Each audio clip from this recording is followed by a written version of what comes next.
12वा अध्याय संपत आलाय. ऐकायला येतंय ना? संपत आलाय, पण कदाचित थोडासा राहील पुढच्या वेळेला.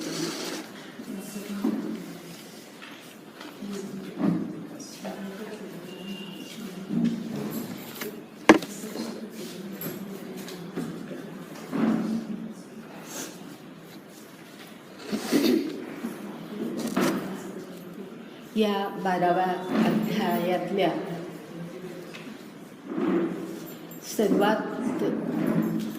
सर्वात महत्त्वाच्या भागाकडे आपण आता आलेलो आहोत, आणि तो म्हणजे संबंध 7व्या अध्यायापासून ते आत्तापर्यंत आपण भक्ती योग पाहत आलो. भक्तीचं स्वरूप अगदी पहिल्यांदा तुम्हाला आठवत असेल, भक्ती, आर्तभक्ती, अर्थार्थी भक्ती वगैरे वगैरे, असं करत करत आत्ता आपण ज्या मुद्द्याकडे आलो तो म्हणजे ज्ञानी भक्ती, की ज्यामध्ये ज्ञान आणि भक्ती या दोन्हीचा समन्वय.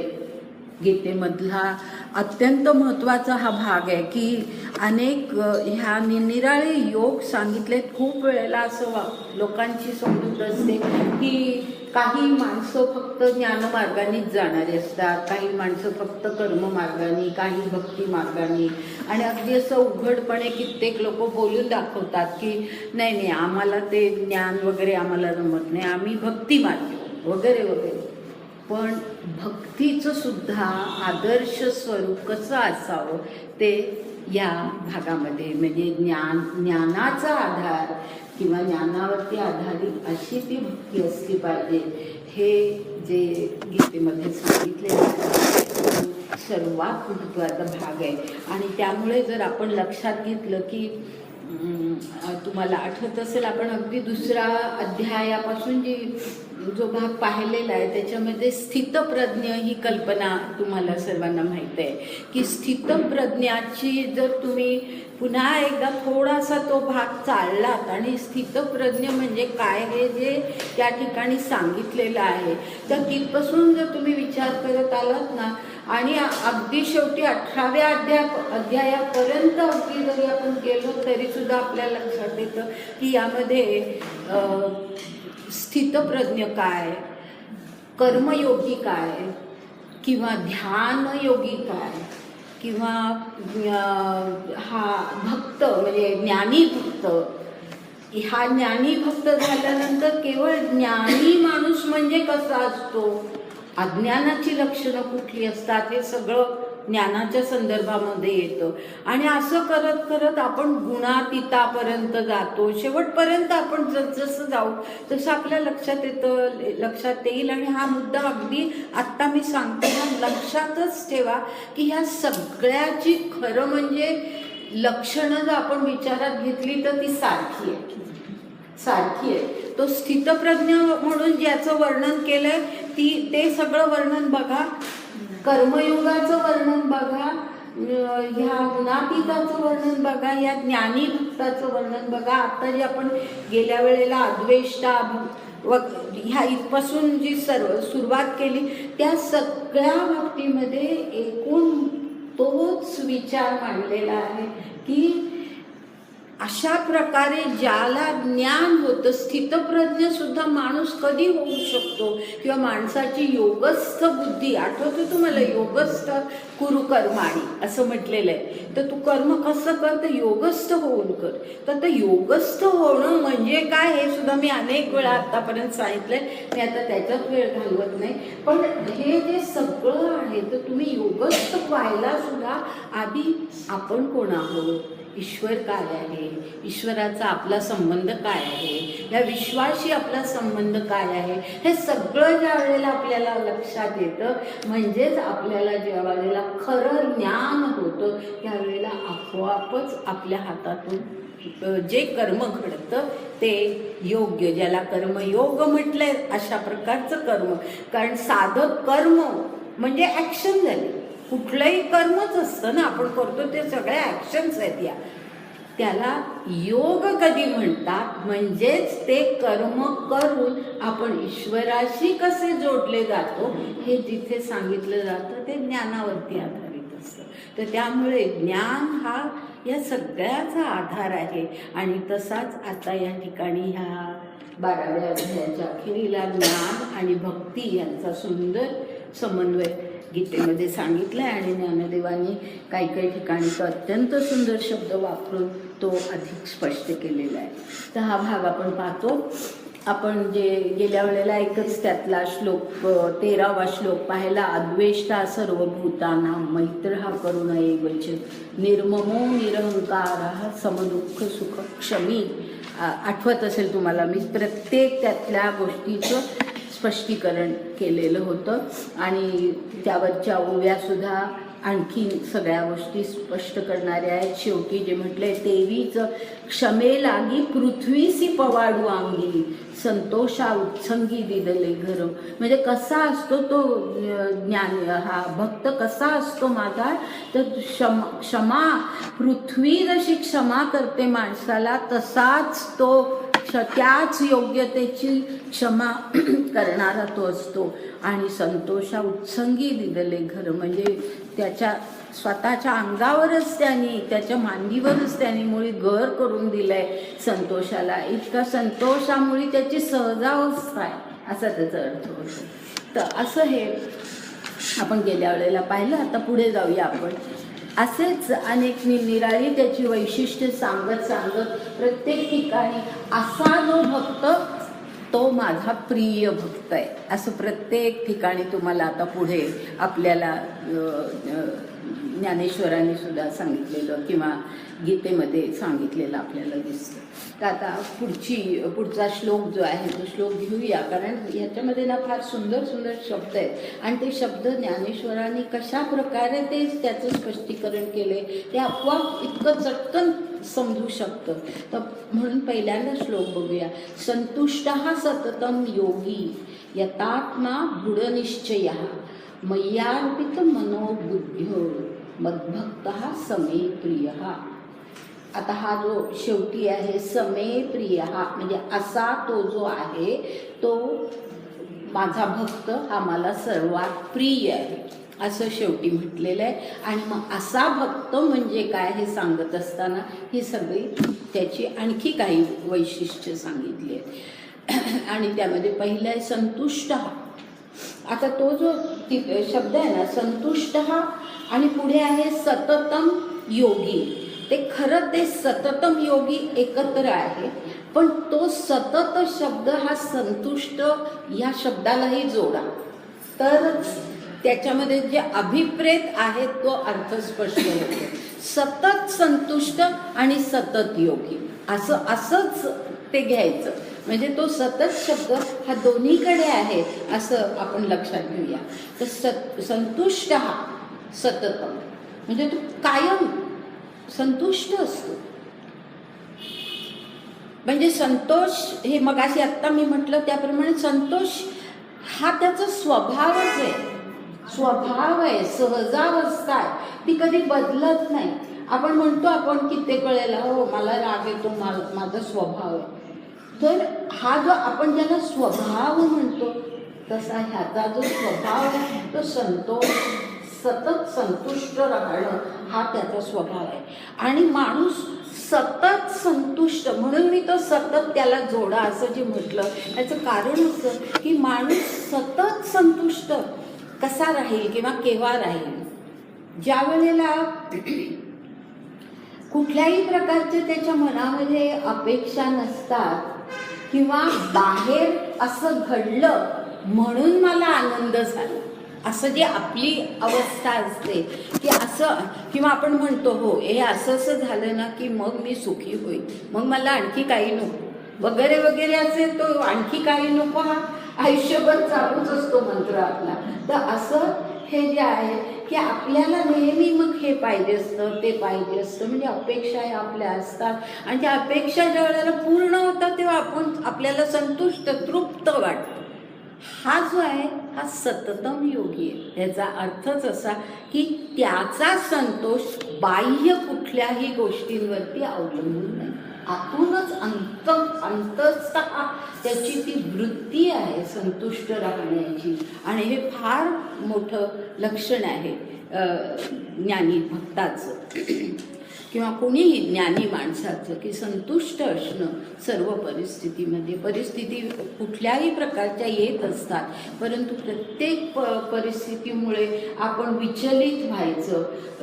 थोडंसं चांगलं काही झालं की खूप आनंद आणि त्याच्यात आपण अगदी मग्न व्हायचं, आणि एवढंसं काही दुखावलं की आपण निराश होऊन जायचं आयुष्यामध्ये. रामायणामध्ये राम पहा किती काय विचित्र प्रसंग आयुष्यामध्ये त्याच्या आले.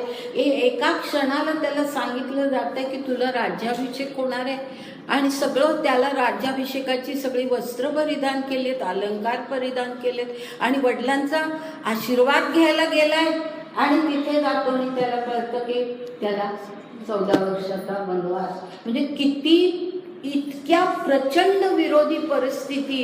एक अत्यंत माणूस, साधा कोणी माणूस अत्यंत सुखी नाही तर अत्यंत दुःखी, दोन्ही अशा गोष्टी घडू शकतील.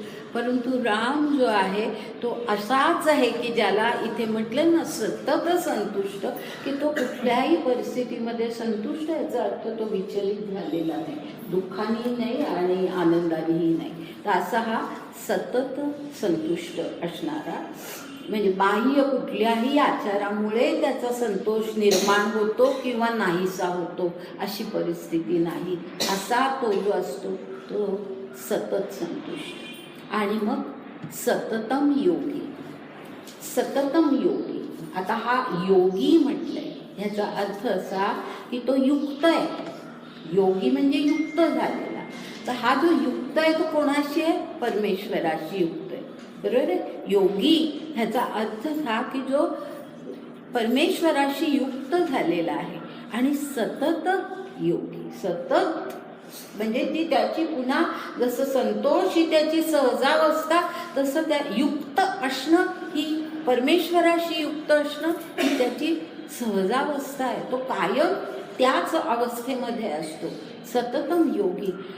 आपलं कसं असतं, आपण विचार करून बघा की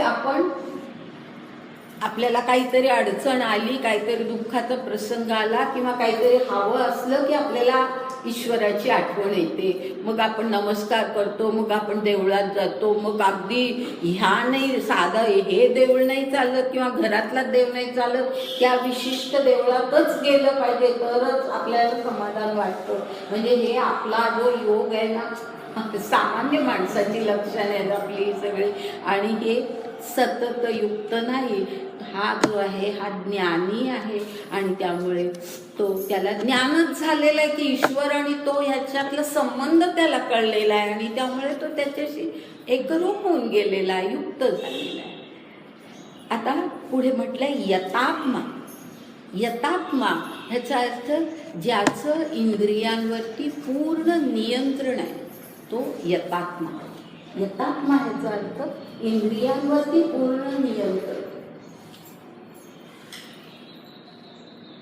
की इंद्रियांच्या मागण्या, आपली सगळी ज्ञानेंद्रिय आहेत ही सर्व बाह्य जगामध्ये त्यांची दृष्टी असते, आणि ती आपल्याला सगळं ज्ञान देत असतात की हे चांगलं आहे, हे असं आहे, हे आपल्याला पाहिजे, आणि हे नको आहे, ते नको आहे. म्हणजे राग आणि द्वेष. राग याचा अर्थ मी सांगितलाय पूर्वी, आठवतं ना, की राग म्हणजे अनुराग आहे तो, किंवा आसक्ती आहे. म्हणजे आसक्ती पण नाही, हवं असणं आणि नको असणं हे दोन्ही. तर हे जे आहे तर ते ह्याच्या बाबतीमध्ये तसं कधी घडत नाही की त्याचे म्हणजे त्याची इंद्रिय, ज्ञानेंद्रिय जरी बाह्य जगाकडे पाहत असली आणि ते सगळं त्याचं परसेप्शन ज्याला म्हणतात, बाह्य जगाचं काय म्हणतात, संवेदन म्हणतात. परसेप्शन म्हणजे संवेदन त्याला होत असतं, त्याला कळत असतं, त्याला ऐकायला येत असतं, त्याला दिसत असतं, हे चांगलं आहे, हे वाईट आहे, हे सगळं त्याला कळत असतं. परंतु तरीसुद्धा त्याची इंद्रिय त्या कुठल्याही मागण्यांना बळी पडत नाही. ते असा जो तो यतात्मा, म्हणजे पूर्ण नियंत्रण त्याच्या इंद्रियांवरती. म्हणजे कर्मेंद्रिय ही, कारण ज्ञानेंद्रिय आपल्याला आठवत असेल तर पहा की ज्ञानेंद्रिय ही बाहेरच्या जगाचं अवलोकन करतात, ज्ञान देतात मनाला. पहिल्यांदा मन म्हणतो मला हवंय, मन खेचलं जातं त्या सगळ्या गोष्टींकडे. मन खेचलं जातं तशी बुद्धी खेचली जाते. बुद्धी त्या सगळ्याचं काय म्हणतो समर्थन करते की हो असंच पाहिजे, असंच झालं पाहिजे, काय करायचंय बघा, सगळी लोक कशी पैसा मिळवतात, कसे त्या आनंदात राहतात, कशा सगळं जे काय आपल्याला परिचयाचं आहे ते. तर असं जे आहे तर हे जे परसेप्शन असतं, हे जे काय म्हटलं मी संवेदन असतं, हे संवेदन बाहेरच्या जगाचं ज्ञानेंद्रियांना होतं आणि ती ज्ञानेंद्रिय आपल्या मनाला बुद्धीला खेचतात आणि मग आपली कर्मेंद्रिय त्याप्रमाणे वागतात. तर ह्याची जी इंद्रिय आहेत, ज्ञानेंद्रिय आणि कर्मेंद्रिय दोन्हीही, ज्ञानेंद्रियावरही आपले डोळे गेलेच नाही पाहिजे त्या गोष्टीकडे की जिथे जाऊ नये तिथे गेले नाही पाहिजे.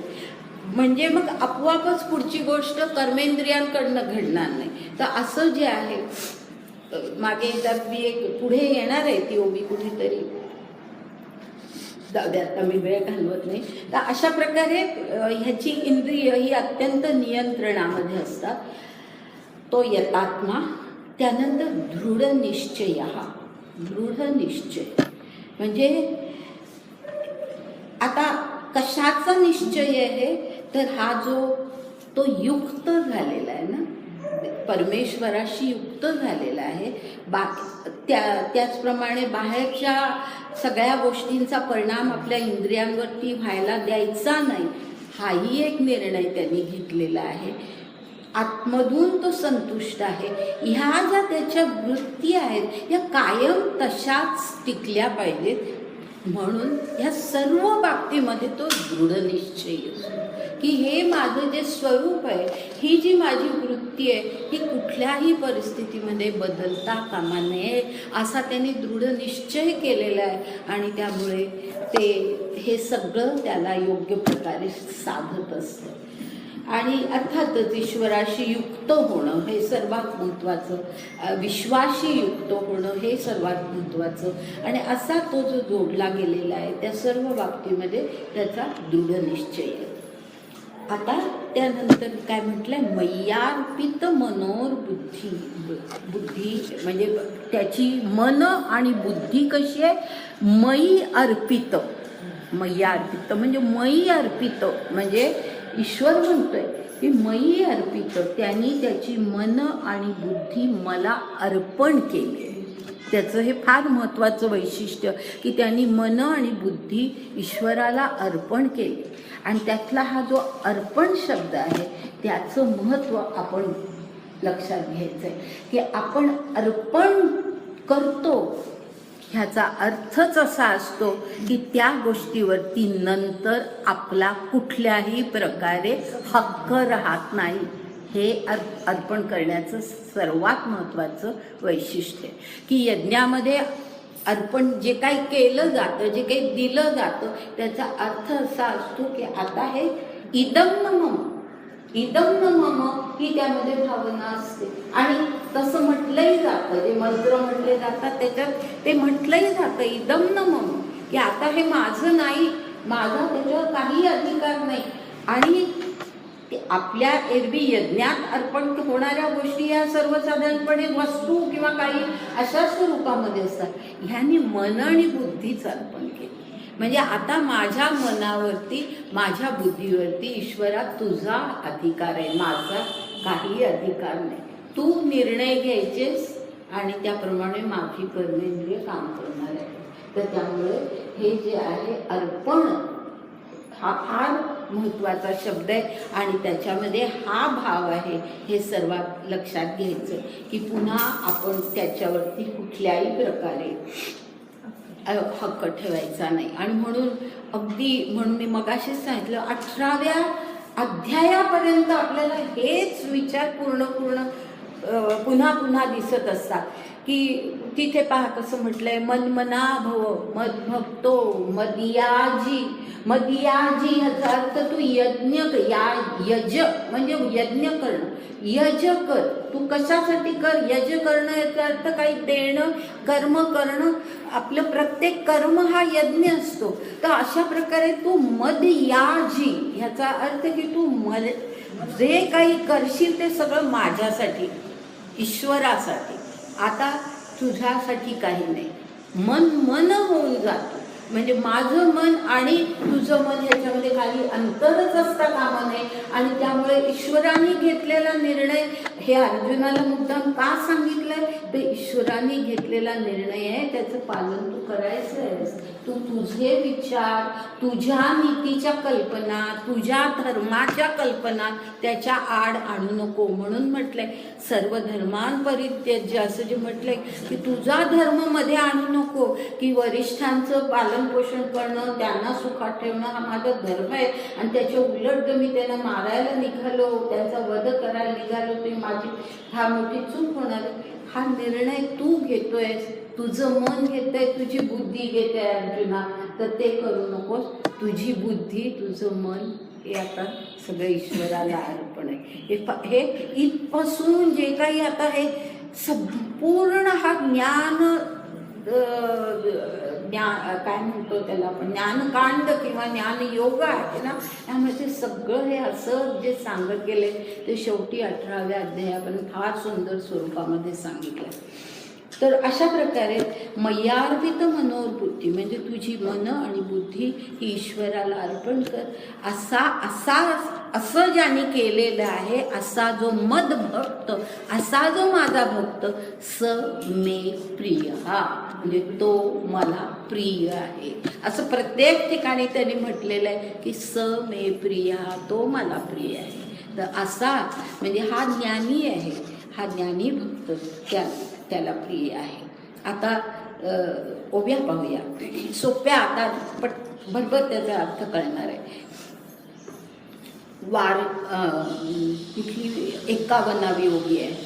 वार्षिये विण सागरू, जैसा जळे नित्य निर्भरू, तैसा निरपचारू संतोषी.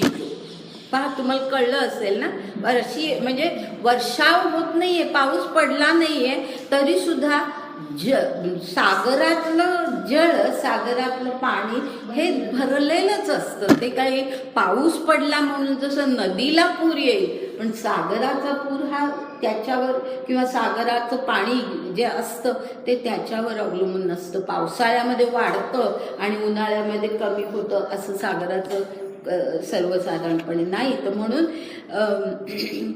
तिथे म्हटले, वार्षिये विण सागरू, जैसा जळे नित्य निर्भरू, तैसा निरपचारू संतोषी. उपचारू म्हणजे उपचार लागत नाहीत, बाह्योपचार काही लागत नाहीत.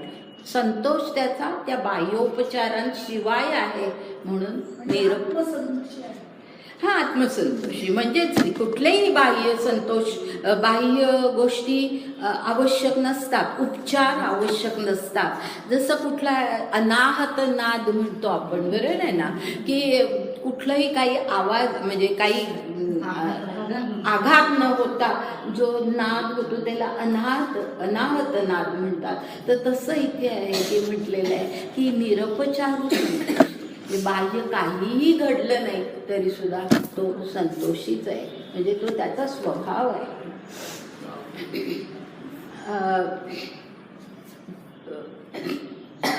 म्हणजे आता संतोषी ह्याचा अर्थ की त्याच्यामध्ये अंतर्गत संतोषही आहे आणि बाह्य आचारामध्येही संतोष आहे. म्हणजे असं नाही की आपलं मनामध्ये काहीतरी खळबळ आहे आणि बाहेर नुसतं दाखवतंय, दांभिक वृत्ती होती मग ती, बरोबर आहे ना, की बाहेर आपलं हसरा चेहरा दाखवायचा आणि आतमध्ये अगदी भयंकर काहीतरी घडत असतं महायुद्ध. तसं नाहीये. हा आतमध्ये आणि बाहेर दोन्ही अंतर्बाह्य. आणि हा अंतर्बाह्य हा शब्द अनेक ठिकाणी सबाह्य अशा शब्द स्वरूपामध्ये ज्ञानदेवानी वापरला येईल, बऱ्याच ठिकाणी येईल तो. तर तो असा आहे, तो अंतर्बाह्य संतोषी आहे. पुढे तो म्हणतो, ज्ञानदेवानी म्हटलंय, वाहुनी आपुली आण धरी जो अंतःकरण निश्चया साच पण जयाचे नी. म्हणजे वाहुनी आपुली आण धरी जो अंतःकरण, म्हणजे अंतःकरणालाच तो शपथ घालतो की बघ तू बाहेर गेलास तर तू इथेच राहिलं पाहिजे, तू ईश्वरामध्येच राहिलं पाहिजे, असं त्यांनी आण घातली आहे, शपथ घातली आपल्या अंतःकरणाला. असं त्यांनी अंतःकरण धरून ठेवलंय, ईश्वराशी निगडीत ठेवलेलं आहे. आणि त्यामुळे निश्चय, आणि त्या पुढचा जो भाग आहे तो त्याचं परिणाम आहे, निश्चया साचपण दयाचे मी, की त्याच्या निश्चयाला म्हणून सत्यता येते, साचपण येतं, की अंतःकरणाला मुळे ते असं अशा प्रकारे धरून ठेवलेलं आहे. आणि त्यामुळे अंतःकरण कधी वेगळ्या प्रकारे हालचाल करतच नाही, तर म्हणून निश्चयाला साचपण येतं. पुढे जीव परमात्मा दोन्ही बैसोनी ऐक्यासनी, जयाचा हृदय भुवनी विराजती. सोपं आहे ना, की जीव आणि परमात्मा, म्हणजे आपल्यामध्ये असलेला जीवात्मा आणि तो परमात्मा, आपल्यातला जो जीव आहे, आपल्यातला जो जीवात्मा आहे तो त्या परमात्म्याचा अंश आहे.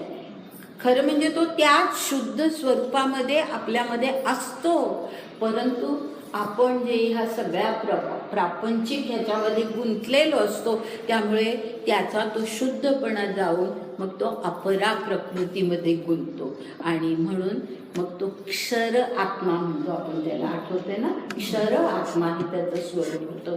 आणि हा जो अक्षर त्याचं जे स्वरूप आहे, म्हणजे जे शुद्ध स्वरूप आहे, ते स्वरूप जे आहे तो जीवात्मा.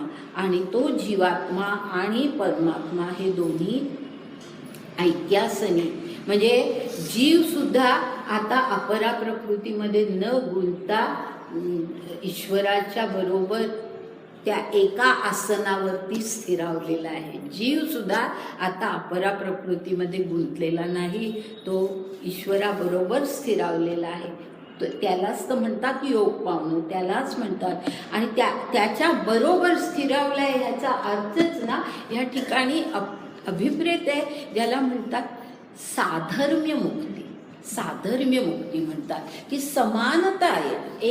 एका आसनावर बसणं, एका आसनावर बसणं, एका पंक्तीमध्ये बसणं, ह्या ज्या गोष्टींचा उल्लेख होतो त्यामध्ये एका दर्जाची जे असतात, समान जे असतात, ते एका पंक्तीत बसतात किंवा एका आसनावर बसू शकतात. तर हे दोन्ही एका आसनावर बसले, ह्याचा अर्थच हा होतो की ते त्यांचं अशुद्ध रूप जीवात्म्याचं जाऊन ते आता शुद्ध रूपामध्ये अस्तित्वामध्ये आहे. त्यानंतर पुढे ऐसा, बरोबर आहे ना, ऐसा योग समृद्धी होऊनी जो निरवधी अर्पी मनोबुद्धी माझा ठाई. ऐसा योग समृद्धी होऊनी, म्हणजे योग समृद्धी ह्याचा अर्थ की संपन्नता आहे. समृद्धी म्हणजे संपन्नता, पण ती कसली संपन्नता आहे? योग ऐश्वर्य ज्याला म्हणतात ना, त्या योग ऐश्वर्याची संपन्नता. योगाचं ऐश्वर्य त्याला लाभलेलं आहे आणि ती संपन्नता आहे. आणि असं योग समृद्ध होऊन ती संपन्नता त्याच्यामध्ये असते, कारण तो युक्त आहे, ती संपन्नता त्याच्यामध्ये असते. आणि असा तो निरवधी अर्पी मनोबुद्धी माझा ठाई. निरव या शब्दाचा अर्थ शुद्ध. शुद्ध म्हणजे कुठलं, आपण म्हणतो ना निरव चांदण म्हणतो की नाही, निरव चांदण म्हणतो ना, बरोबर आहे ना? हा,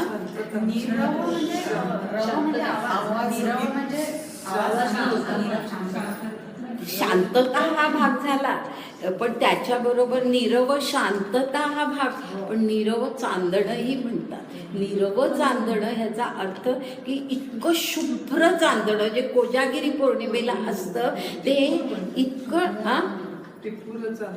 टिपूरही म्हणतात, पण निरव ह्या शब्दामध्ये अर्थच तो आहे की कुठली अशुद्धता त्याच्यामध्ये नाही, सगळं नाहीसं झालेलं आहे, ते अशुद्धता नाहीशी झालेली आहे, ती निरवता.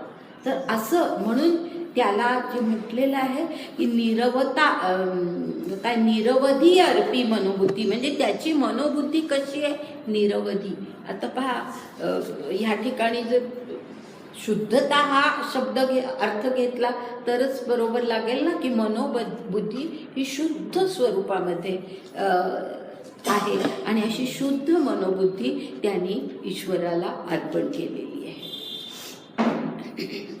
आणि पुढे म्हटले, अर्जुना गातो भक्तू तोची योगी तोची मुक्तू तो वल्लभा नि कांतू ऐसा पढिये. सुंदर आहे हे, की अर्जुनाला म्हटले तोच खरा माझा भक्त, तोच योगी युक्त झालेला आहे माझ्याशी, तोच मुक्त आहे. कारण त्याच्या मनामध्ये काही अशुद्धताच नाही, त्यामुळे त्याच्या कर्मात नाही, त्याच्या जीवनात नाही, त्याच्या कुठल्याही बाबतीमध्ये, आणि म्हणून तो ऐक्यासनी बैसला आहे ना, त्यामुळे तो अर्थातच मुक्त झालेला आहे. असा तो जो आहे ना, असा तो माझा भक्त. त्याला काय सुंदर शब्द या ठिकाणी वापरलेत. आणि ज्ञानदेव आणि अनेक संतांनी या संत वाङ्मयामध्ये हे शब्द वल्लभ आणि कांतू हे शब्द अनेक संतांनी वापरले. ज्ञानेश्वरांनी तर निराळ्या संदर्भामध्ये ते वापरले. आणि ह्या ठिकाणी कांतू याचा अर्थ म्हणजे कांत म्हणजे वल्लभ ज्याला म्हणतात पुरुष, आणि वल्लभा म्हणजे स्त्री आणि पुरुष असं. आणि हा जो शब्द आहे वल्लभा आणि वल्लभ असं आपण म्हणूया. आता कांत म्हणजे वल्लभ, तर वल्लभा आणि वल्लभ ह्याच्यामध्ये खरा जो अर्थ आहे ना, तो अर्थ केवळ पती पत्नी असा नाही आहे, लक्षात घ्या. कारण पती पत्नी हे शेवटी सामाजिक नातं असतं, बरोबर आहे ना. पती पत्नी ह्याला सामाजिक एक आधार दिलेला असतो, त्या नात्याला एक शिक्का मारलेला असतो की हे पती पत्नी आहेत. ज्या वेळेला वल्लभा आणि वल्लभ असे शब्द वापरतात त्यावेळेला प्रेयसी आणि प्रियकर असा त्याचा अर्थ असतो. प्रेयसी आणि प्रियकर. आणि त्याच्यामध्ये म्हणजे फरक थोडासा आपण असा करू शकतो. आता पटेल की नाही मला माहीत नाही, परंतु असा फरक करू शकतो की पती पत्नी हे शेवटी सामाजिक नातं असतं. आणि प्रेम असो नसो किंवा असलेलं प्रेम संपलेलं असो, नातं टिकवावं लागतं, बरोबर आहे ना. नातं टिकवावं लागतं, टिकवलं जातं वेगवेगळ्या कारणांसाठी. प्रेयसी आणि प्रियकर असं ज्या वेळेला म्हणतात त्यावेळेला प्रेम हा त्यांच्यातला दृढ भाव असतो. आणि त्यामुळे वल्लभ आणि कांतू हे शब्द जेव्हा वापरले जातात त्यावेळेला हा भाववृत्ती ज्याला म्हणतो ना आपण, भाववृत्ती त्याच्यामध्ये अभिप्रेत आहे. भाववृत्ती अभिप्रेत आहे की त्याच्यात प्रेम ह्याचा अर्थ वैषयिक प्रेम नव्हे, शारीरिक प्रेम नाही, भाववृत्ती. त्याच्यातला जो भाव आहे की त्याच्यातून काही प्रत्यक्षात मिळालं नाही, म्हणजे शारीरिक कुठल्याही प्रकारे सुख किंवा कुठल्याही धन नाही, काही कुठलीही बाकीची गोष्ट मिळाली नाही तरी सुद्धा भाव संपत नाही.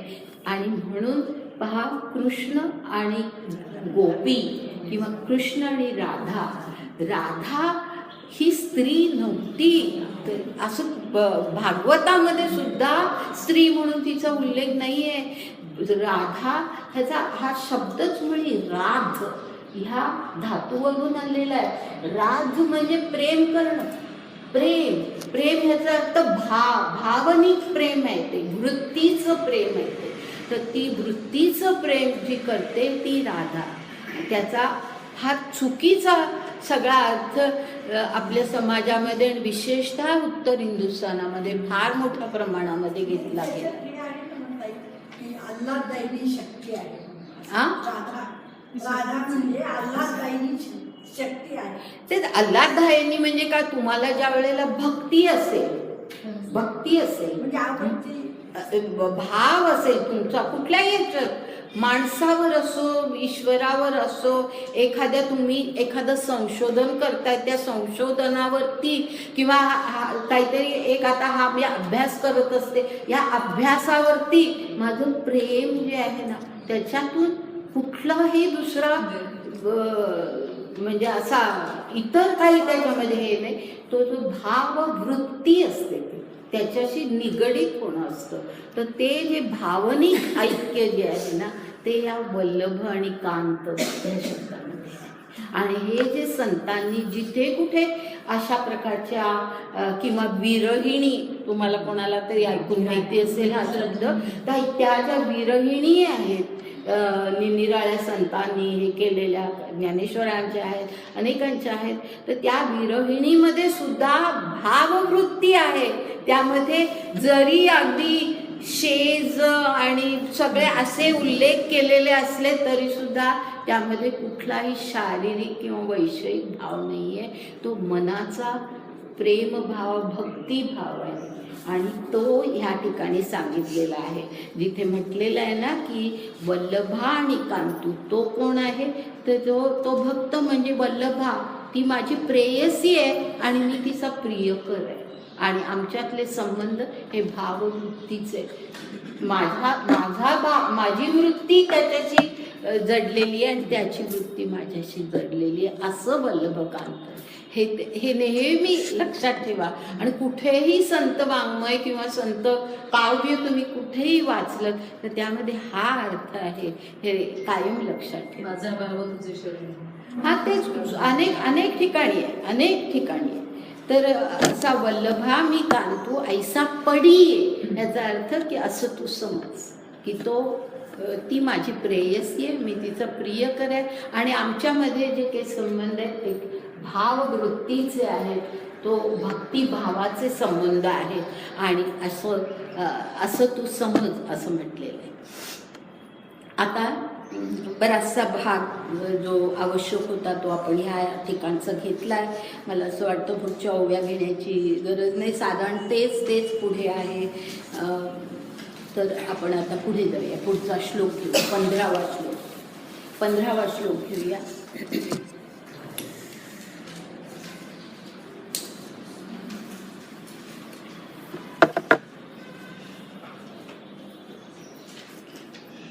अगदी साधा सोपा श्लोक आहे.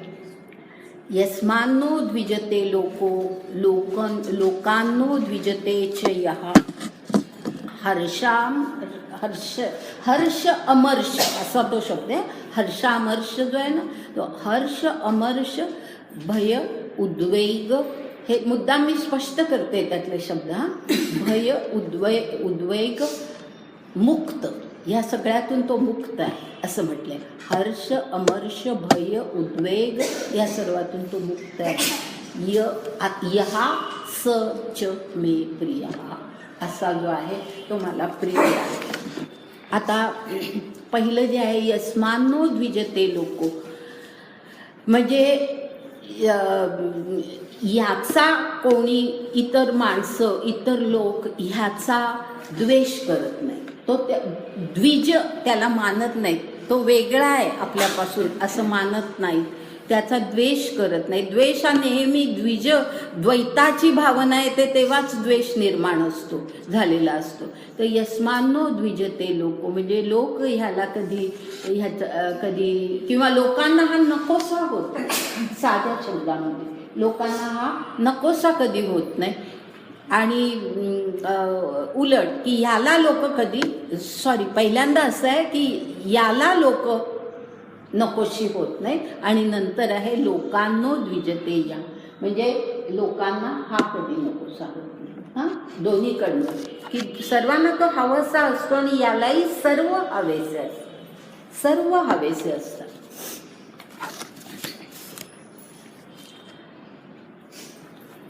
पुढे आणि तो कशातून मुक्त झालेला आहे ते सांगितलंय. हर्ष अमर्ष, हर्ष माहिती आहे आपल्याला, हर्ष अमर्ष त्याच्याबरोबर उलटी परिस्थिती की हर्ष आणि राग क्रोध.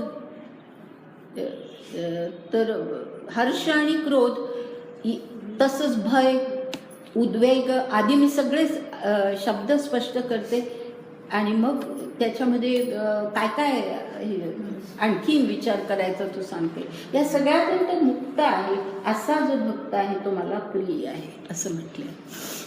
म्हणजे लोक ह्याचा कंटाळा करत नाही, हा लोकांचा कंटाळा करत नाही आणि हा अशा ह्या सगळ्या विकारातून तो मुक्त झालेला आहे. चीड नाही, भय नाही, उद्वेग नाही, उगीच आनंदाने नाचायचं, कोणावर तरी रागवायचं भयंकर असं किंवा भय उद्वेग असं हे काही त्याच्या बाबतीमध्ये नाही. या सगळ्या विकारांपासून तो मुक्त आहे आणि म्हणून तो मला प्रिय आहे. ओव्या फार छान आहेत, आपण ओव्या बघूया. अर्थ त्याच्यामध्ये खूप चांगला स्पष्ट होतो. आता हे स्पष्ट जो श्लोक आहे त्यातला अर्थ स्पष्ट करण्यासाठी आधीच उदाहरणच दिली आहेत. तरी सिंधुचेनी माझे जळचरा भय नुपजे आणि जळचरी नुबगिजे समुद्र जैसा. अर्थ कळला असेल ना की सागराला कधी सागरामध्ये असलेल्या जलचरांबद्दल उलट बोलले, सागरामध्ये जे जलचर असतात त्यांना सागराबद्दल कधी भय वाटत नाही. ते त्याच्यात मोकळेपणाने मुक्तपणाने हिंडत असतात. आणि पुढे असं म्हटलंय जलचरी नुबगिजे, म्हणजे सागर कधी त्या जलचरांना त्याला येत नाही, त्याला नकोसे ते होत नाही. ते कितीही असले तरी सुद्धा समुद्राला ते हवे असतात. तर अशा प्रकारे उदाहरण दिलंय. तसं म्हणजे ते उदाहरण देऊन पुढे म्हटले तेवी म्हणजे त्याप्रमाणे तेवी उन्मत्ते जगे जयासी खंती न लगे आणि जयाचेनी अंगे न शिने लोको. हा, उन्मत्ते जगे म्हणजे जग तर उन्मत्त आहेच. कसंही कोणीही जगामध्ये वागत असतं, पण तरी सुद्धा अशा या उन्मत्त जगामध्येच तो राहतो. पण तरी सुद्धा जयासी खंती न लगे, त्याला त्याची खंत नाही. की कोणी कसंही वागत असतं पण त्याला त्याची खंत नसते.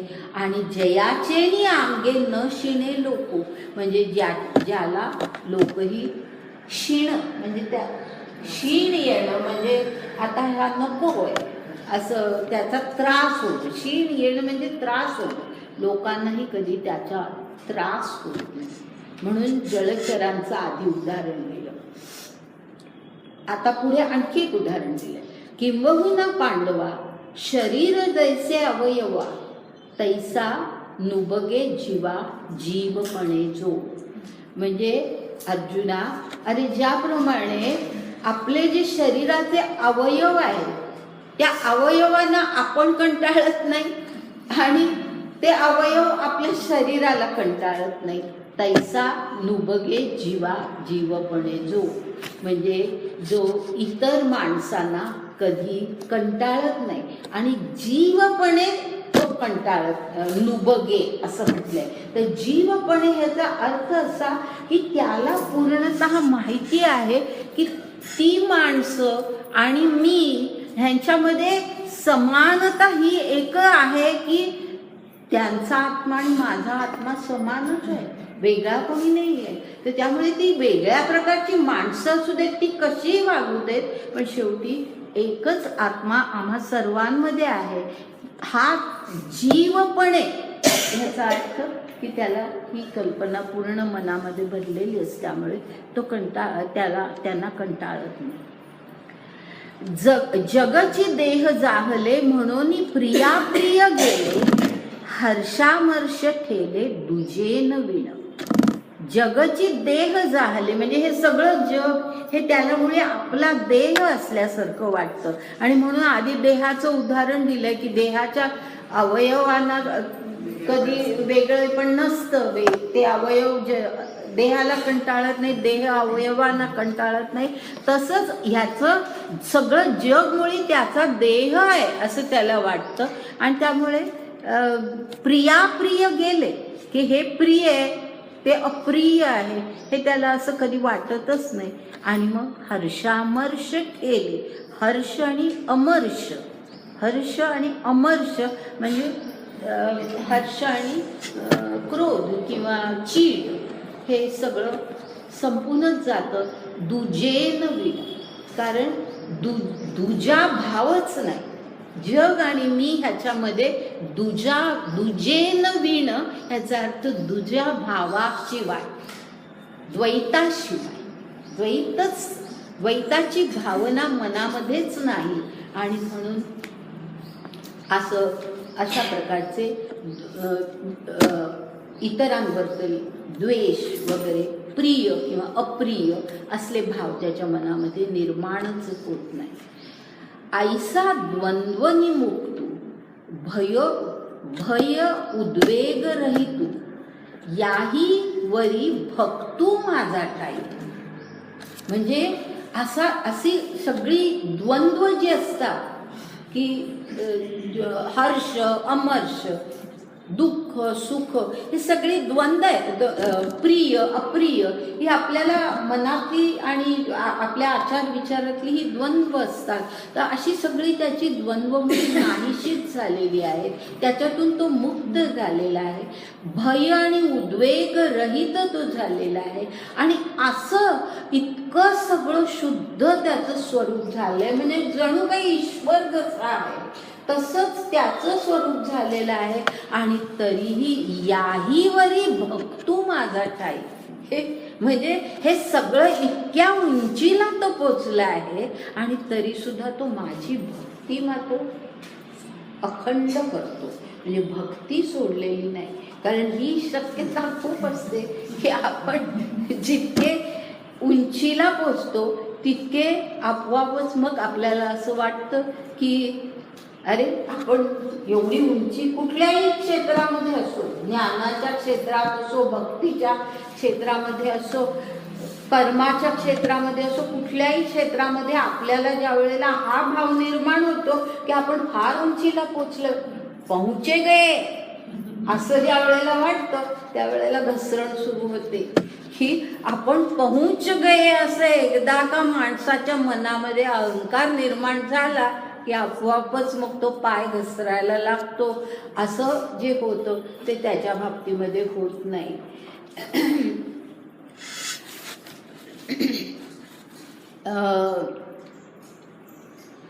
कुठे म्हणून तो तरी सुद्धा तो माझ्या बाबतीमध्ये हे आहे कसा दुजेन विण तो नाही माझ्यावरची भक्ती त्याची कायम आहे. पुढे आता तरी तयाचा गा मज मोहो काय सांगो तो पढियावो हे असो जीवे जीवो माझे नितो. म्हणजे अर्जुनाला सांगतायत भगवंत की तयाचा गा मज मोह, म्हणजे मलाच त्याचा मोह होतो. म्हणजे मला त्याचा कारण ईश्वर खरं म्हणजे कुठल्याही मोहामध्ये पडला नाही पाहिजे, पण ह्या भक्ताच्या मोहामध्ये तो पडतो. मला त्याचा किती मोह होतो अर्जुना, तुला काय सांगू तो पढियावो. म्हणजे तू समजून घे, तू समजून घे की मला त्याचा मोह होतो. ही जी कल्पना आहे की कोणाचा मोह होतो ईश्वराला, तर अशा भक्ताचा मोह होतो. आणि म्हणून पुढे म्हटलंय हे असो, म्हणजे माझा मोह किंवा माझं त्याचं नातं कसं आहे तर हे असो. म्हणजे हे मी तुला मोह मला होतो त्याचा एवढंही सांगत नाही, तेही सोडून देतो. मी तुला एकच सांगतो, जीवे जीवो माझे नितो. म्हणजे माझा तो जीव आहे, त्याचा मी जीव आहे, असं आमचं इतकं जवळीकीचं नातं आहे.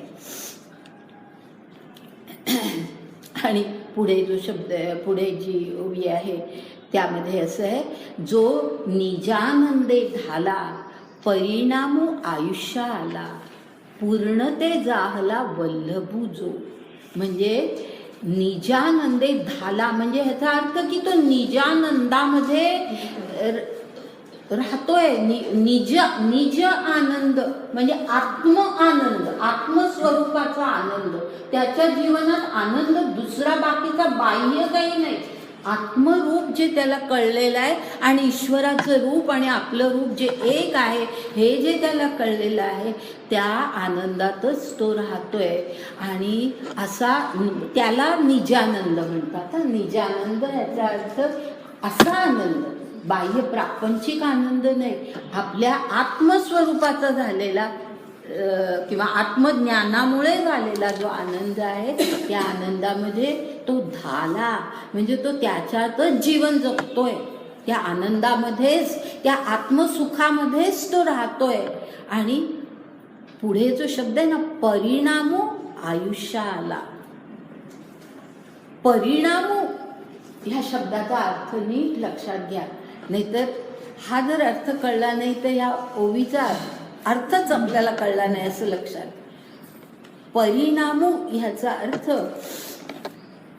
परिणाम म्हणजे शेवटचं जे अंतिम स्थान असतं त्याला परिणाम असं म्हटलेलं आहे. अंतिम स्थान म्हणजे तो जो, ती जी ॲब्सोल्यूट पॉवर आहे, तो जो परमेश्वर आहे, ते जे परब्रह्म आहे त्याला परिणाम म्हटलेले. ते अंतिम स्थान ह्या अर्थाने तो परिणाम शब्द वापरलेला आहे. म्हणजे हा अशी भक्ती करत करत आणि असं सगळं शुद्ध रूप त्याचं होत होत जो शेवटी तो अंतिम स्थानाला पोचतो, त्या अर्थाने परिणाम शब्द वापरला.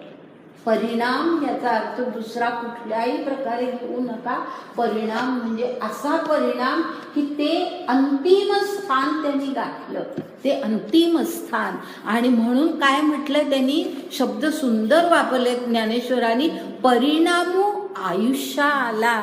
म्हणजे ह्या भक्ताच्या रूपाने ते परब्रह्म जीवित झालेलं आहे, जीवन प्राप्त झालेलं आहे. परिणामो आयुष्या आला, फार सुंदर शब्द आहे की परिणाम म्हणजे ते अंतिम स्थान, तो ईश्वर, ती ॲब्सोल्यूट पॉवर की जिथे आपल्याला पोचायचं आहे, ज्याच्याशी आपल्याला एकरूप व्हायचंय, त्याच्याशी एकरूप होता होता तो अशी काही परिस्थिती झाली, असा काही परिणाम झाला, त्या अर्थाने तो परिणाम आहे की तो परिणाम म्हणजे ते अंतिम स्थान, ते ते जे परब्रह्म आहे ते परब्रह्मच आयुष्या आला. म्हणजे ह्याच्या रूपाने ते जीवित झालेलं आहे. नाहीतर ते निर्गुण निराकार आहे, ते सजीव नाही आहे, त्याला काही आकार नाही आहे, ते अमर्यादित आहे, अनंत आहे, असं ते परब्रह्म आहे.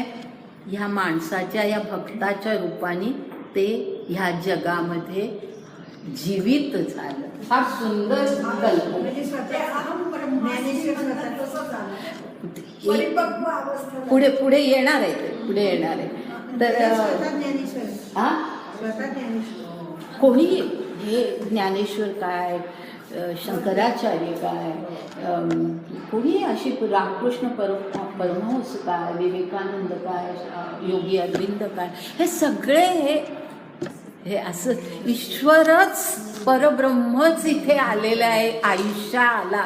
फार सुंदर शब्द वापरलेले आहेत ज्ञानेश्वरांनी की परिणामू. आणि तो म्हणून तो परिणामू शब्द आपल्याला नीट कळला पाहिजे की ते जे अंतिम स्थान आहे, ती जी ॲब्सोल्यूट पॉवर आहे, ती जी शक्ती आहे, अंतिम शक्ती, तीच मुळे ह्याच्या रूपाने, या भक्ताच्या रूपाने ह्या जगामध्ये अस्तित्वात आली आहे, आयुष्याला आली आहे, ती सजीव झालेली.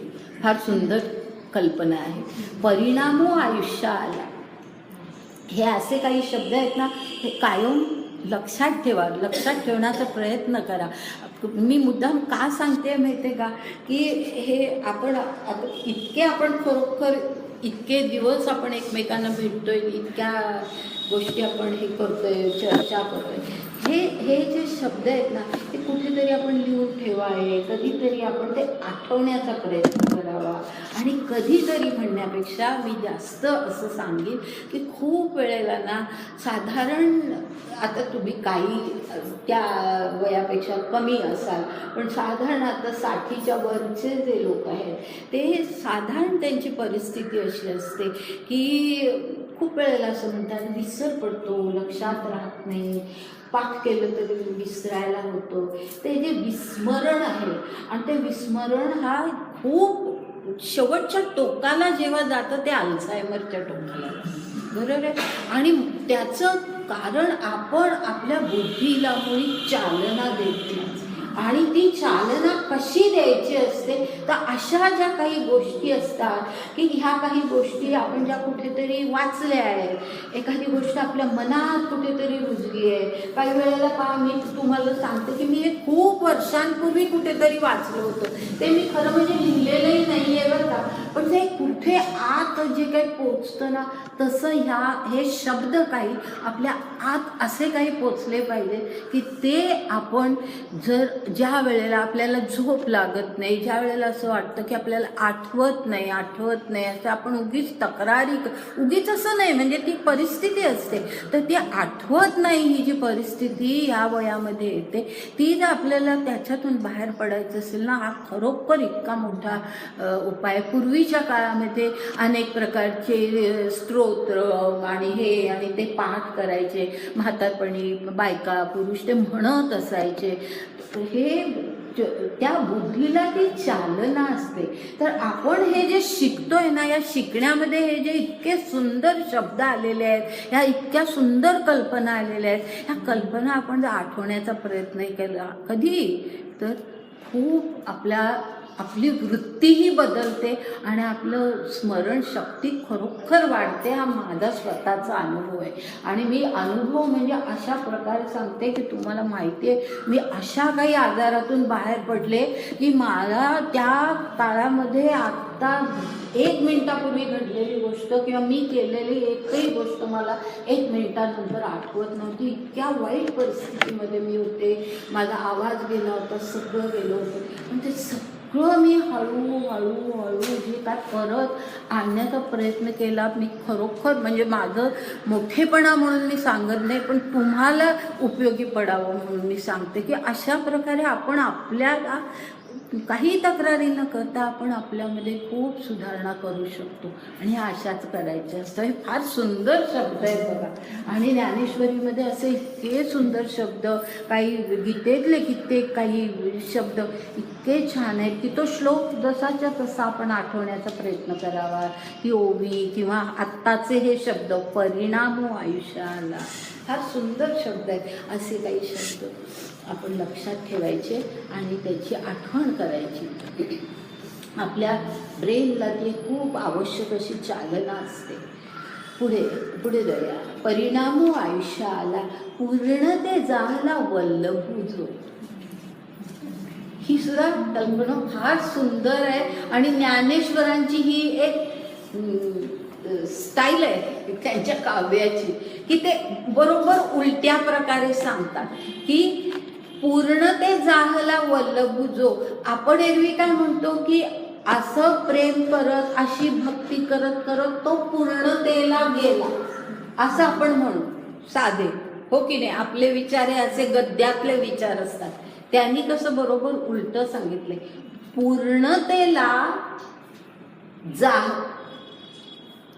तो वल्लभू जाहला म्हणजे पूर्णतेला त्याच्यावरती प्रेम करावं. हा भक्त जो आहे ना, हा परफेक्ट आहे. हा आपला प्रिय. पूर्णतेला वाटतंय की याच्यावर आपण प्रेम करावं. बरोबर उलट आहे. म्हणजे एरवी आपण आलं ना लक्षात, मी काय म्हणते की एरवी आपण काय म्हणतो की हा भक्ती करत करत करत इतक्या श्रेष्ठ स्थानाला गेला असं आपण म्हणतो. त्यांनी बरोबर पुस्तक सांगितलं की पूर्णताच आली त्याच्यावर भक्ती करायला, त्याच्यावर प्रेम करायला आली. तो वल्लभ झाला तिचा पूर्णतेचा. अतिशय सुंदर ओवी आहे ही. काव्याच्या दृष्टीने, विचारांच्या दृष्टीने अतिशय सुंदर ओवी आहे. परिणामो आयुष्याला पूर्णते जाहला वल्लभू जो. म्हणजे पूर्णतेला त्याची आस लागली. आस लागते ना, हे पाहिजे मला, हे पाहिजे असं आपण जे म्हणतो त्याला आपण आस लागणं म्हणतो. तसं पूर्णतेला वाटलंय की हाच मला पाहिजे, हा अगदी योग्य भक्त आहे असं पूर्णतेला. हे पूर्णता दुसरीकडे कुठेही जायला तयार नाही, ह्याच्याकडेच जायला तयार आहे. अशी काय फार सुंदर प्रकारे सांगितलेलं. रामकृष्णाला विवेकानंदांची आस लागली. आस लागली. हा, पण म्हणजे ती ही व्यक्ती ती वेगवेगळी. नाही, पण तरी ती व्यक्तितली असली ना तरी सुद्धा त्याही बरोबर आहे. म्हणजे त्याच्यातही हाच विचार आहे की रामकृष्ण हे फार उंचीला पोहोचलेले. विवेकानंद हे त्यावेळेला साधक होते, पण हाच बरोबर आपला योग्य भक्त आहे आणि हाच योग्य साधक आहे हे रामकृष्णांना जाणवलं होतं. आणि म्हणून ह्या सर्व त्यांचे किती भक्त होते, पण त्या सर्वांमध्ये त्यांनी विवेकानंदांना जे काही दिलं ते इतरांना नाही मिळालं. तर रामकृष्णांना त्यांची आस लागली होती. बरोबर. तर अशा प्रकारे म्हणजे हे त्याचं दुसरं उदाहरण. तर असं म्हणजे ईश्वराने भक्ताकडे येणं ही परिस्थिती. भक्त ईश्वराकडे जातोच, भक्ताला ईश्वराची आस असतेच, पण ईश्वर भक्ताची आस करतो हे फार सुंदर. आणि अशा प्रकारे अनेक ठिकाणी ज्ञानदेव अशा प्रकारे विचार मांडतात. आता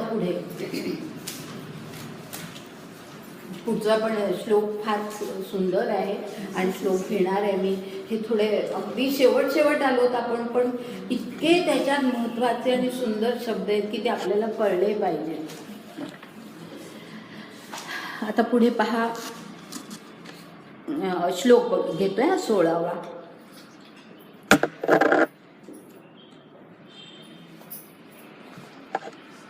अनपेक्षः शुचिर्दक्षः उदासीनो गतव्यथः सर्वारंभ परित्यागी यो मद्भक्तः समे प्रियः.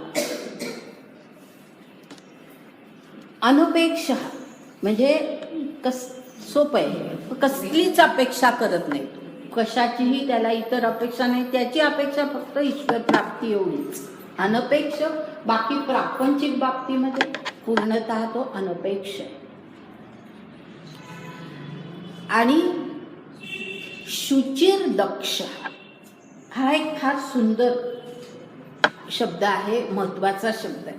शुची ह्याचा अर्थ पावित्र्य, शुद्धता.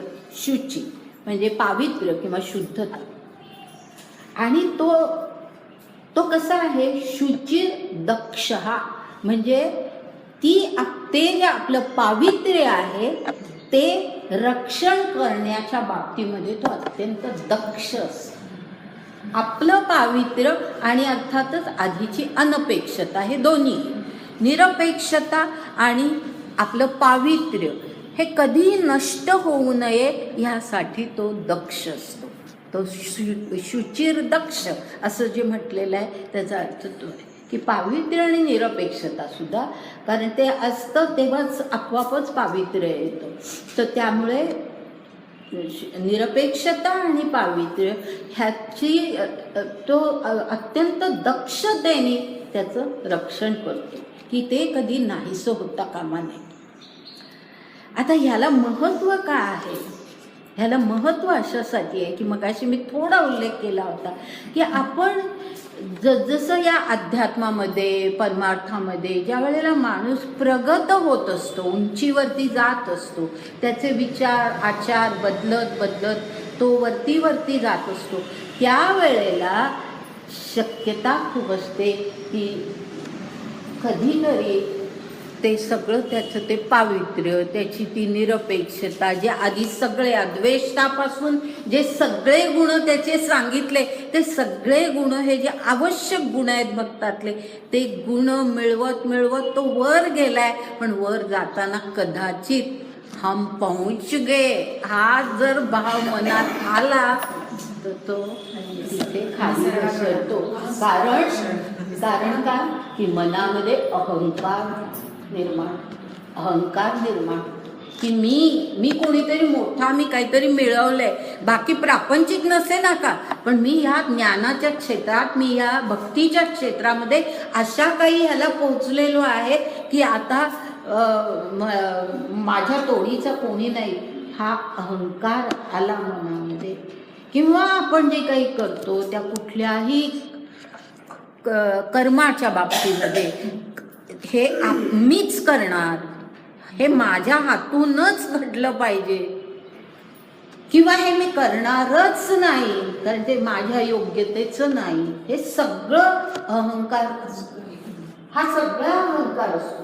आपल्या स्वतःला आपण असे काहीतरी समजत असतो की हे माझ्या लायकीचं नाही, हे मी करणार, किंवा लायकीचं म्हणू नका, जसं अर्जुनाच्या मनात आहे की ह्या माझ्या आप्तांचा वध करणं हे योग्य नाही, हे त्याला वाटतंय. म्हणजे त्या एका विशिष्ट गोष्टीला तो चिकटून राहिलाय, त्या नीती कल्पनेला, त्या धर्म कल्पनेला तो चिकटून राहिलेला आहे.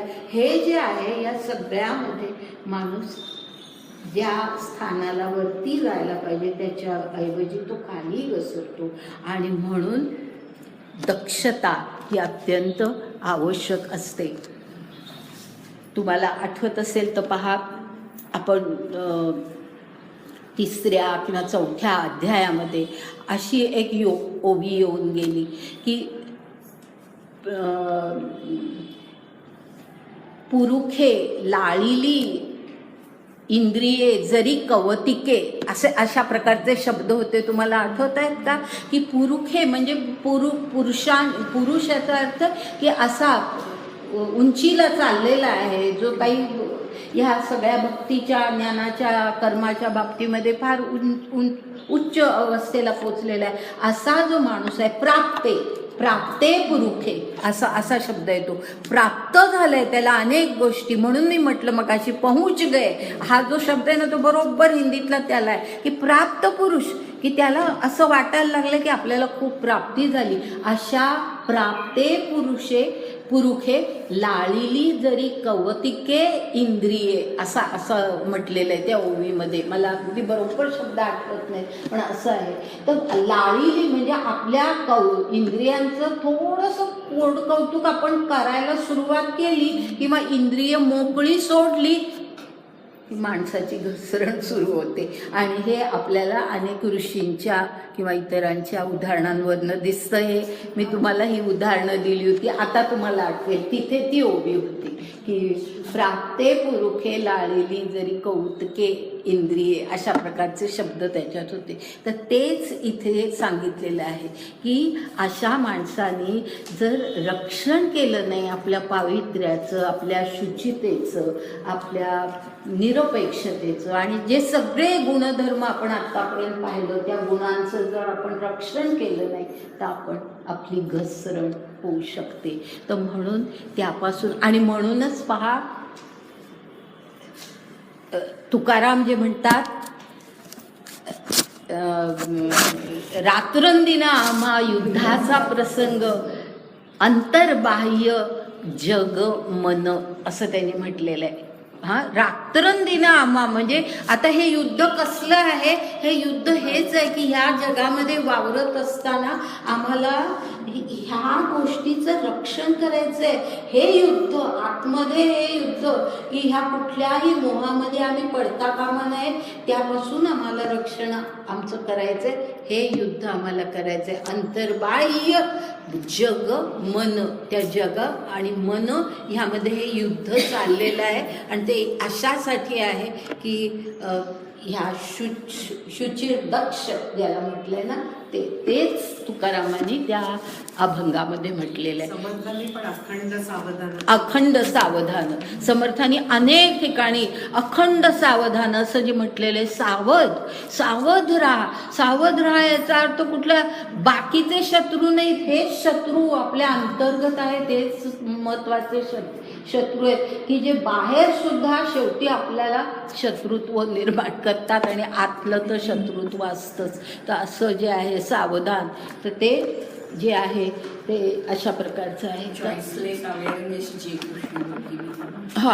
चॉईसलेस अवेअरनेस, अगदी बरोबर. चॉईसलेस, त्याच्यामध्ये काही चॉईसच नाही ठेवायचा. अवेअरनेस इतका असला पाहिजे, आणि तो अवेअरनेस म्हणजे सावधान. रामदासांचा सावधान शब्द म्हणजेच कृष्णमूर्तींचा अवेअरनेस हा शब्द आहे. आणि तोच तुकारामांचा रात्रंदिना आम्हा युद्धाचा प्रसंग, म्हणजे सगळ्या या असं यांनी त्यांच्या अनुभवानेच सांगितलेलं आहे आपल्याला की असा तो भक्त असतो की तो शुचिर दक्ष असतो. आणि आता पुढे मग उदासीनो गतव्यथा. उदासीन आहे म्हणजे काय? उदासीन याचा अर्थ काय उदास बसलेला आहे असं नाही, अलिप्त आहे, डिटॅच्ड आहे. डिटॅच्ड आहे तो, अलिप्त आहे की असं कुठल्याही याच्यामध्ये तो अडकलेला नाही, कुठल्या वासना नाहीत, स्वार्थ नाही, अहंकार नाही, आणि त्यामुळे तो शुद्ध आहे, उदासीन आहे. गतव्यतः म्हणजे त्याला व्यथा नाही मग, आपोआपच हे सगळं घडलं की दुःख, अनेक सगळी दुःख आपल्याला येतात ती आपल्या अपेक्षांमुळे, आपल्या या सगळ्या बाकीच्या सगळ्या ज्या विरोधी गोष्टी आहेत त्यांच्यामुळे दुःख येतात. हा गतव्यथा आहे. आणि व्यथा हा शब्द केवळ अशाच प्रकारची दुःख नाही, काही दुःख ही आपोआप इतरही कारणांनी आलेली असतात की ह्या संतांच्या बाबतीमध्ये, अनेक संतांच्या बाबतीमध्ये आपल्याला दिसतं की त्यांना काही व्याधी हे सुद्धा फार मोठं दुःख आहे ना. हां, दुःख किती, व्याधी, कुठल्याही प्रकारची व्याधी होणं हे केवढं दुःखाची परिस्थिती आहे. आता रामकृष्ण परमहंसांना कॅन्सर झालेला होता, नंतर रमण महर्षींना कॅन्सर झालेला होता. अरविंद शेवटचा संबंध, अरविंदांचा काही काळ संबंध म्हणजे शेवटचे काही 2 वर्ष अशा भयंकर अवस्थेमध्ये गेले. ते पडले होते आणि त्यांच्या पायाला जी दुखापत झाली त्यानंतरचा पुढचा सगळा काळ भयंकर, खरं म्हणजे शारीरिक वेदनेचा काळ होता. पण ही माणसं गतव्यतः असतात. जरी व्याधी आणि अशा प्रकारचे काही शारीरिक दुःख जरी त्यांच्यावरती आली तरी सुद्धा ते त्या दुःखांमध्ये अडकत नाही. हा महत्त्वाचा भाग. दुःख होत असतं. रामकृष्ण परमहंसांचं चरित्र आपण वाचलं किंवा विवेकानंदांचं चरित्र वाचलं तर आपल्या लक्षात येतं की विवेकानंदांनी सगळं वर्णन केलेलं आहे की काय अवस्थेतून ते जात होते. रामकृष्ण परमहंस इतक्या प्रचंड वेदना, त्यांना कित्येक त्यांच्या शिष्यांनी सांगितलं की तुम्ही त्या मातेला का नाही हे करत, तिची प्रार्थना, आमची दुःख नाहीशी करण्यासाठी तुम्ही त्या मातेला आवाहन करता, मग तुमचं दुःख नाहीसं करण्यासाठी का नाही करत. त्यांनी फारसं उत्तर कधी दिलं नाही, पण 2 वेळा उत्तर दिलं. एकदा ते जर चरित्र वाचलं तर आपल्याला कळतं, एकदा ते असं म्हणाले की हे शरीराचं दुखणं आहे, माझं दुखणं नाही आहे. हां, मी वेगळा आहे शरीरापेक्षा, ही वृत्ती मानलेली आहे त्यांनी. आणि दुसऱ्या एका वेळेला त्यांनी असं म्हटलं शेवटी की मला दुःख, जर तुम्हाला वाटतंय की माझ्या शरीराला वेदना होत आहेत, की माझ्या शरीराचं दुःख तुम्हाला जाणवते तर त्या माझ्या मातेलाही जाणवतच असेल ना, ती करेल मला काय करायचं ते, तीच ह्याच्यातून मार्ग काढेल. तर अशा प्रकारे त्याच प्रसंगाकडे, त्याच व्यथेकडे वेगळ्या दृष्टीने जेव्हा आपण पाहतो तेव्हा त्यातून आपण निभावतो. म्हणजे दुःख होत नाही असं नाही, पण दुःखाचा प्रसंग आपण सांगत गेले तर कितीतरी सांगता येतं. या विषयावरती महाभारताची एकदम पटकन आठवण झाली. सांगितलंय मी हा प्रसंग तुम्हाला की कृष्णाचं दुःख, शोक आणि दुःख याचा, शोक आणि दुःख याचा हे सांगितलं होतं मी, त्यातला फरक सांगितला होता. आणि तो कसा, तर हा कृष्ण आणि अर्जुन ह्यांच्यातला फरक मी सांगितला होता. आणि शोक कसा असतो आणि दुःख कसं असतं, तर अभिमन्यूचा ज्या वेळेला वध झाला त्यावेळेला कृष्णाला सुद्धा दुःख झालं होतं आणि त्याच्या डोळ्यात पाणी आलं होतं. त्या प्रसंगी याचा उल्लेख महाभारतामध्ये पुढे एका ठिकाणी आहे, जिथे युधिष्ठिर त्याला म्हणतो की ज्या वेळेला घटोत्कचाचं मृत्यू होतो त्यावेळेला कृष्ण आनंदात असतो आणि त्यावेळेला युधिष्ठिर त्याला विचारतो की असं कसं, तू कसा आता आनंदात आहे, हा घटोत्कच सुद्धा आमचाच बंधू होता, मुलगा होता, आणि हा सुद्धा अभिमन्यू सुद्धा आमचाच मुलगा होता, आणि अभिमन्यूच्या मृत्यूनंतर तुला दुःख झालं, तुझ्या डोळ्यातलं पाणी तुला रोखता आलं नाही कृष्णा, असं त्याने म्हटलेलं आहे महाभारतामध्ये. म्हणजे त्याला दुःख झालं, पण अभिमन्यूच्या मृत्यूवधानंतर अर्जुनाला शोक झाला. आणि शोक हा दुःख असतं, ते क्षणिक असतं, कारण ते संवेदन असतं, ते परसेप्शन असतं. ती घटना आपल्याला कळते, ती घटना आपण पाहतो, ऐकतो, आणि म्हणून झालेलं दुःख हे क्षणिक असतं. कारण संवेदन हे कधीच कायम टिकत नाही, ते काही क्षणापुरतं असतं. आणि शोक जो असतो तो निरंतरपणे आपण करू शकतो. आणि तसा शोक अर्जुनाला झाला अभिमन्यूच्या वधानंतर. आणि त्याचा परिणाम असा झाला की त्यांनी अशी काही एक प्रचंड प्रतिज्ञा करून टाकली, आणि ती जयद्रथ वधाची होती की उद्या सूर्यास्ताच्या आत जयद्रथाचा मृत्यू मी घडवणार नाही, तर मी स्वतः अग्नीमध्ये प्रवेश करणार, अग्निकांड भक्षण करणार, असं म्हणत होतो. तर म्हणजे आणि ती प्रतिज्ञा इतकी भयंकर होती की जर समजा खरंच कसं झालं असतं, जयद्रथाचा मृत्यू घडला नसता, पण ते फार कठीण होतं, आणि कृष्णाने सहाय्य केलं नसतं तर ते घडलं नसतं. आणि ते तर काय भयानक परिस्थिती पांडव पक्षाची झाली असती त्या वेळेला. तर हे जे आहे शोक आपल्याला वाटेल त्या वृत्तीकडे आणि वाटेल त्या आचाराकडे नेतो, वर्तनाकडे नेतो. दुःख असतं ते आपण क्षणिक असतं, त्याच्यातून आपण बाहेर पडू शकतो. तर असं जे आहे ते ह्या ठिकाणी आहे की तो ह्या सगळं गतम व्यथा, ह्याचा अर्थ व्यथा होते पण त्याच्यातून बाहेर पडायचं असतं. गतम व्यथा फार सुंदर शब्द आहे, आणि तो त्या भक्ताच्या बाबतीमध्ये हे आहे. उदासीन आहे तो, गतव्यथा आहे. आणि त्यानंतरचा जो शब्द आहे ना तो फारच छान आहे. सर्वारंभ परित्यागी म्हटलंय त्याला, त्या भक्ताला. असा जो आहे या मदभक्ता समे प्रिया म्हटलंय. आता सर्वारंभ परित्यागी म्हणजे कुठल्याही कामाचा आरंभच करायचा नाही, म्हणजे मग काय झालं, आळशी बशा माणूस बशा असतो ना, काही नको करायला. सर्वारंभ कशाचा आरंभच करायचा नाही कुठल्याही कार्याचा, तसं नाहीये. सर्वारंभ परित्यागी यामध्ये फार सुंदर अर्थ आहे. आणि तो असा आहे की आपण सामान्य माणसं कुठल्याही कर्माचा जो आरंभ करतो त्यामध्ये आपल्या मनामध्ये काहीतरी अपेक्षा असतात. अपेक्षा, आणि त्या अपेक्षांना विशिष्ट शब्द वापरतात, तो म्हणजे ऐषणा म्हणतात त्याला. ऐषणा म्हणजे मुद्दाम सांगते, आपल्या मनामध्ये काही वेळेला धनेषणा असते, काही वेळेला दारेषणा असते. दारेषणा ह्याचा अर्थ स्त्री पुरुष शारीरिक संबंधांच्या विषयीची ऐषणा. ऐषणा म्हणजे इच्छा, आसक्ती त्या बाबतीतली.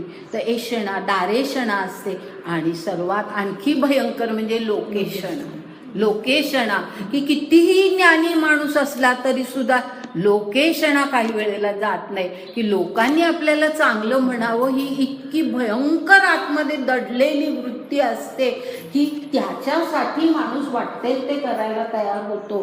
तर असं जे असतं, आपली कर्म ही ह्या ऐषणांमधनं निर्माण होतात. म्हणजेच त्यामध्ये मी आलाच, मला ते मिळालं पाहिजे, अहम आलाच त्याच्यामध्ये. सगळ्या वासना आल्या, वासना अहम हे आलं की विकार आले, सगळे विकार आले. आणि म्हणून या ठिकाणी जे म्हटलंय सर्व कर्म काय सर्वारंभ परित्यागी असं जे म्हटलंय, तर कुठल्याही कार्याचा आरंभ तो अशा ऐषणांमुळे करत नाही.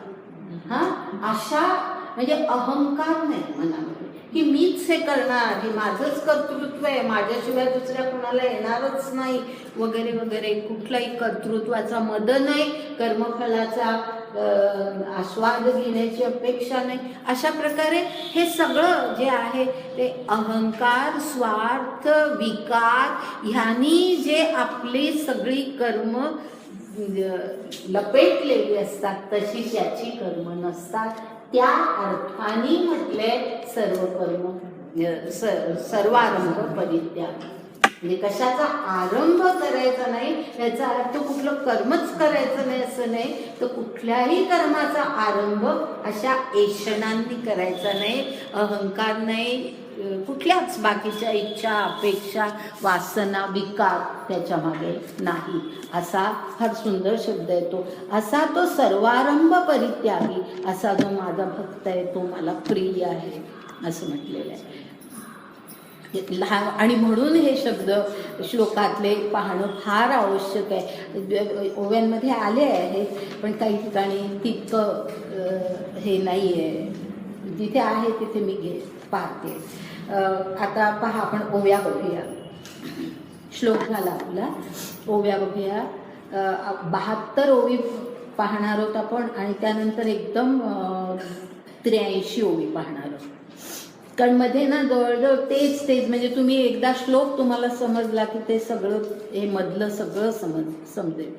आता पहा, जयाच्या ठाई पांडवा अपेक्षे नाही रिगावा, सुखाची चढावा जयाचे असणे.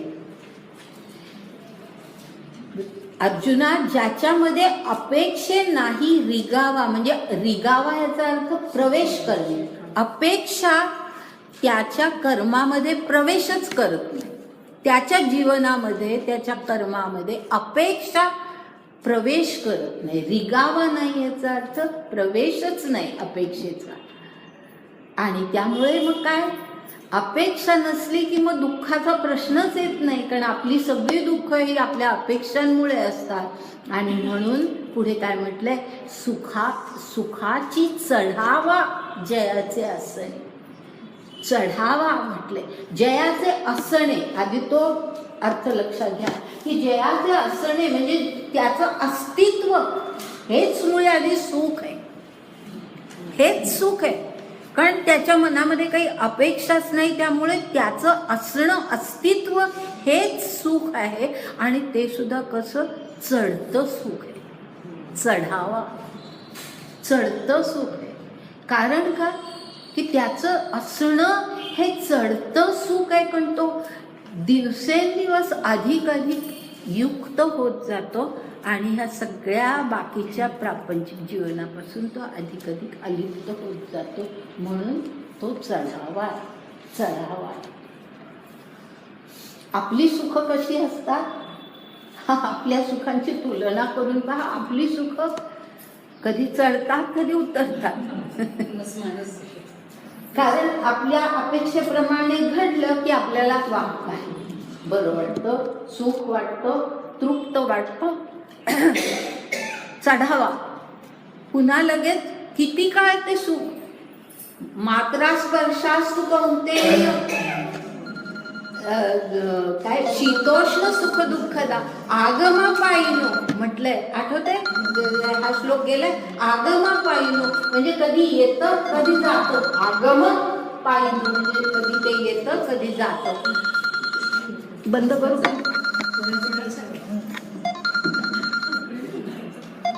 तुम्हाला येतं का? तर आपली सुख ही अशी असतात कारण ती अपेक्षांवरती आधारित असतात. त्यामुळे ते काही वेळेला चढता भाव असतो, काही वेळेला उतरतं. काही काळाने आपल्याला त्याचं काही महत्त्व वाटत नाही, मग दुसरं काहीतरी हवं असतं. तर असं ते चढ उतार असतो आपल्या ह्याच्यामध्ये. ह्याचं कसं चढतच जातं, वरती सुख चढत जातं. तर असे हे सगळे शब्द सुंदर आहे. सुखाची चढावा जयाचे असणे. आता त्यानंतर एकदम 83 ओवी बघा. कारण मधलं ना अगदी तुम्ही साधं वाचलं तरी तुमच्या लक्षात येईल. पुढे बघा आणि श्लोकातला तो भाग तिथे आलाय म्हणून मी पुन्हा सांगते. आणि कर्मारंभा लागी जया अहंकृती नाही अंगी. पहा, मी मगाशी सांगितलं ना, कर्मामध्ये अहंकार असू नये. मी करतोय हा भाव असू नये. मी करतोय हा भावाला की मग मला पाहिजे हा भाव येतो आणि मग सुख दुःख सगळी द्वंद्व आपोआपच निर्माण होतात. तर त्यामुळे कर्मारंभा लागी जया अहंकृती नाही. ज्ञानदेवानी जो श्लोकातला जो शब्द आहे तो अधिक स्पष्ट केलाय की सर्वारंभ परित्यागी असं जे श्लोकामध्ये म्हटलंय ते स्पष्ट करण्यासाठी त्यांनी असं म्हटलंय, जया अहंकृती नाही अंगी, अहंकार नाही, जैसा निरिंधन आगी विझोनी जाय, जशी एखादी आग इंधन त्याला पुरवलं गेलं नाही की ती आग विझून जाते, त्याप्रमाणे ह्या अहंकार नसल्यामुळे त्याची जी कर्म आहेत ती कधी त्या अहंकारामुळे घडतच नाही. म्हणजे निरंधन आग असल्यासारखं त्याचं कर्म हे निरहंकार असतं. दुसऱ्या शब्दामध्ये सांगायचं निरहंकार कर्म असतं. जसं निरंधन आग असते तसं त्याचं कर्म हे निरहंकार असतं. आणि पुढची ओवी, तैसा उपशमूची भागा जयासी आला पैगा, जो मोक्षाची या अंगा लिहिला असेल. म्हणजे उपशम ह्याचा अर्थ वेगवेगळ्या प्रकारे वेगवेगळ्या संदर्भात होतो, पण या ठिकाणी ह्याचा अर्थ शांती असाच आहे. या ठिकाणी उपशम म्हणजे शांती. उपशम भागा जयासी आला, अहंकार नाही, अपेक्षा नाही, त्यामुळे आपोआपच शांतीचा लाभ होतो.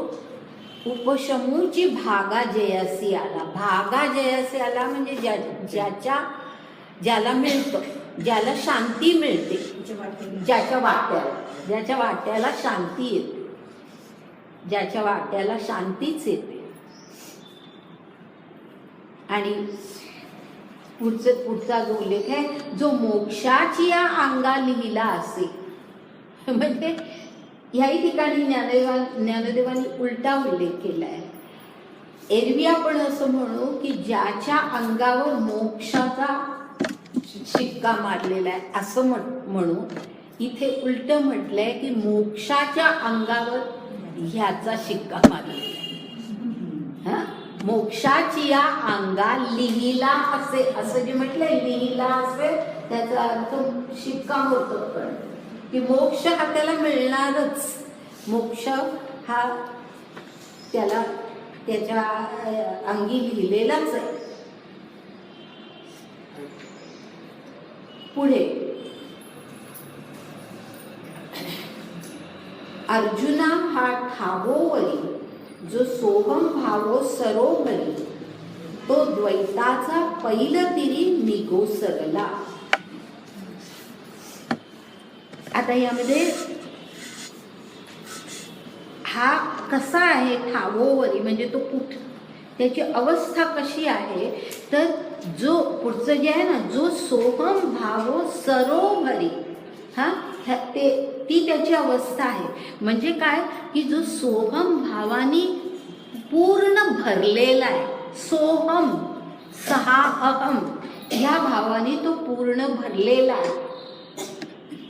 आता कदाचित मनामध्ये शंका कोणाच्या आली असेल, मागचं काही लक्षात असेल तर गेल्या वेळेचं कदाचित, की गेल्या वेळेलाच ना त्याच्या आधीच्या वेळेला मी असा उल्लेख केलेला होता की सोहम भाव असं जेव्हा सोहम किंवा अहम ब्रह्मास्मी असं जेव्हा म्हटलं जातं तेव्हा तिथे अहम आहे असं मी सांगितलेलं आठवतं, बरोबर आहे. आता ह्या ठिकाणी जे म्हटलंय ते त्याच्यापेक्षा थोडं उच्च अवस्था म्हटलेलं आहे, सांगितलेली. आणि ती म्हणजे अशी की सोहम भावानी हा सरोवरी याचा अर्थ तो भरलाय, पूर्णतः भरलाय. आणि त्याचा अर्थ असा की त्याच्यातला अहम सुद्धा गेलाय. आता फक्त म्हणजे अहम ब्रह्मास्मीतला अहम गेला आणि फक्त ब्रह्मास्मी, ब्रह्म हेच माझं स्वरूप, ब्रह्मच त्याला फक्त कळतं, एवढीच अवस्था राहिली. अहम राहिला नाही, त्याला सरोवरी म्हटलं. सरोवरी असा जो शब्द आहे त्याचा अर्थ हा की सोहम भावाने तो इतका भरलाय की त्याच्यातला अहम भाव पूर्ण नाहीसा झालाय. सोहम म्हणजे फक्त ब्रह्म हीच अवस्था त्याची राहिलेली आहे. अहम ब्रह्मास्मी मधला फक्त मी आता ब्रह्मच आहे एवढंच, म्हणजे मी हा भाग आता हळूहळू विरत गेला आणि मी ब्रह्म आहे, ब्रह्म आहे. म्हणजे काही वेळेला आपण ह्याला कमी महत्त्व देतो, त्याला जास्त महत्त्व देतो. तसा मीपणाला कमी महत्त्व, ब्रह्मपणाला जास्त महत्त्व, अशा प्रकारे तो आता सोमभावाने भरलेला आहे. आणि म्हणून मग तो पुढे काय होतं, तो द्वैताचा पहिलं तिरी निगोसरला. म्हणजे आतापर्यंत जीवनामध्ये द्वैत होतं की ईश्वर वेगळा आणि मी वेगळा, हे सामान्य माणसाच्या मनामध्ये द्वैत असतं. विश्व वेगळं किंवा ही भूतमात्र इतर सगळी वेगळी आणि मी वेगळं, ही माणसं इतर वेगळी आणि मी वेगळं, हा जो द्वैत भाव मनामध्ये असतो, त्या द्वैताच्या पहिलं तिरी निगोसरला. म्हणजे त्या द्वैताच्या पलीकडे, पहिलं तीराला, पलीकडच्या तीराला, पलीकडच्या काठाला, म्हणजेच अद्वैताच्या काठाला तो पोचला. अद्वैताच्या काठाला तो पोचला. द्वैताची नदी संपली आणि अद्वैताचा काठ त्याला लागला, पहिलं तीराला तो पोचला. आणि ह्या ठिकाणी हा जो द्वैत आहे हे दोन स्वरूपामध्ये असतं. मी आता उल्लेख केला, तुमच्या लक्षात आला असेल की द्वैत हे ईश्वर आणि आपण ह्याच्यातही द्वैत आणि इतर सगळे आणि आपण ह्याच्यातही द्वैत, बरोबर आहे. आता हा जो द्वैत भाव सरतो, म्हणजे हा जो पहिलं तीराला जातो, त्यावेळेला हे दोन्हीही सरतं, हे दोन्हीही संपतं. ईश्वर आणि आपल्यातलंही द्वैत संपतं आणि जग, विश्व आणि आपण ह्याच्यातलंही द्वैत सरतं. पण पहिल्यांदा ईश्वर आणि आपण ह्याच्यातलं द्वैत सरावं लागतं. हे लक्षात घ्या. आधी पहिल्यांदा माणसाला, आणि म्हणूनच जे म्हणतो आपण की समता कधी समाजामध्ये प्रस्थापित होत नाही, एकता कधी प्रस्थापित होत नाही, ह्याचं मूळ कारण आहे की आपण ईश्वराशी आपलं काही अद्वैत आहे हेच आपण विसरलो आहोत. आणि ईश्वर सर्वत्र आहे. ईश्वराशी जर आपलं अद्वैत झालं तर आपोआपच सगळं ईश्वरच आहे, सगळं विश्वमुळे ईश्वरच आहे, बरोबर आहे ना. खलु इदं ब्रह्म, खलु इदं ब्रह्म, ते कधी कळतं, जेव्हा अहम ब्रह्मास्मी कळतं याचा अर्थ आपल्या अंगी रुजतं, आपला स्वभाव तो होतो. अहम ब्रह्मास्मी हा जेव्हा आपला स्वभाव होतो तेव्हा नुसतं तोंडाने म्हणून चालणार नाही, आपला तो स्वभाव, आपलं तसं वागणं झालं पाहिजे. ते जेव्हा होतं त्यावेळेला आपोआपच खलु इदं ब्रह्म, ते सगळं जे काही विश्व आहे ते ब्रह्मच आहे. आणि मग जर मी ब्रह्म आहे, आता ते गणितात कसं आपण हे करतो तसं करा ना, समीकरण त्याचं, समीकरण करा की मी ब्रह्म आहे, हे विश्व ब्रह्म आहे, म्हणजेच मी विश्व आहे. मी विश्व आहे हे समीकरण त्याच्यातून निर्माण होतं.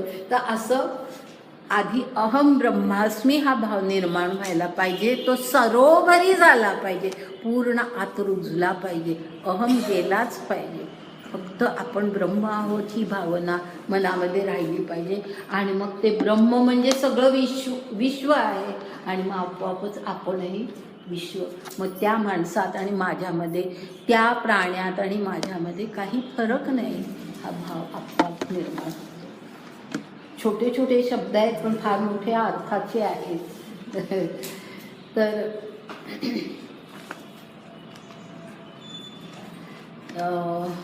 कुठे गेलो आपण आता? 185, 85, 85.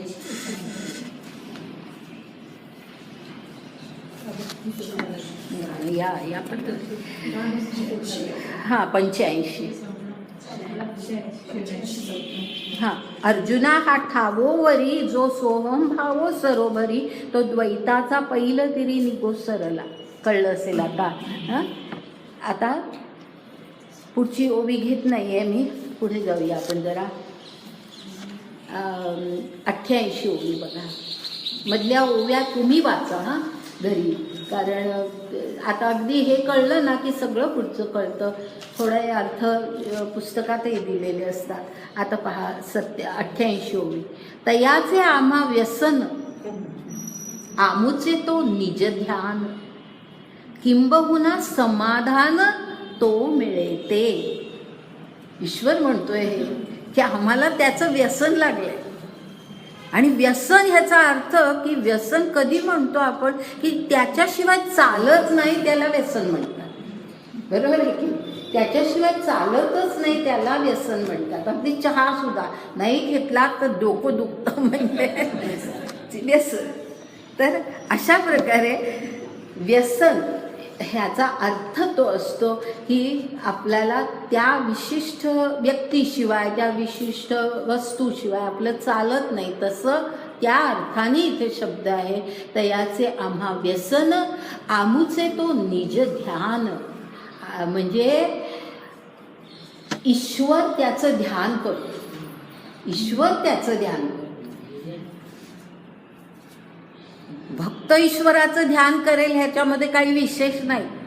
ईश्वराला त्याचं ध्यान लागलंय, त्याचंच ध्यान लागलंय, त्याचं व्यसन लागलंय, त्याच्याच विचारामध्ये फक्त ईश्वर असतो. आणि मग पुढे म्हटलंय त्या किंबहुना समाधान तो मिळे तई, म्हणजे तो मिळणं हेच आमचं फक्त समाधान आहे. बाकी कशानेही आम्हाला समाधान वाटत नाही, समाधानी वाटत नाही. त्याची प्राप्ती म्हणजे ईश्वराची प्राप्ती भक्ताला लागणं हे नव्हे, तर भक्ताची प्राप्ती ईश्वराला होणं, तेव्हा ईश्वराला समाधान वाटतं. आणि पुढे म्हटले तया लागी मज रूपा येणे. फार सुंदर आहे. तया लागी मज रूपा येणे, तयाचेनी मज येथे असणे, तया लोण की जे जीवे प्राणे ऐसा पडिये. काय सुंदर आहे की म्हणजे त्याचं तया लागी मज रूपा येणे, म्हणजे मी आता कृष्ण म्हणतोय की मी ईश्वर ब्रह्म आहे, पण मी हे एका मनुष्याचं रूप घेऊन ह्या विश्वामध्ये का आलो, तर त्याच्यासाठी आलो, अशा भक्तांसाठी. त्याच्यासाठी म्हणजे एक नव्हे, केवळ अर्जुनासाठी नाही, अशा सर्व भक्तांसाठी की जे खरे माझे भक्त आहेत त्यांच्यासाठी मज रूपा येणे, म्हणजे मी स्वरूप घेतलो. जो मी निरूप आहे, मला काही रूप नाही, निराकार आहे मी स्वरूप झालो. तयाचेनी मज येथे असणे, मी ह्या ठिकाणी त्याच्यासाठी आहे.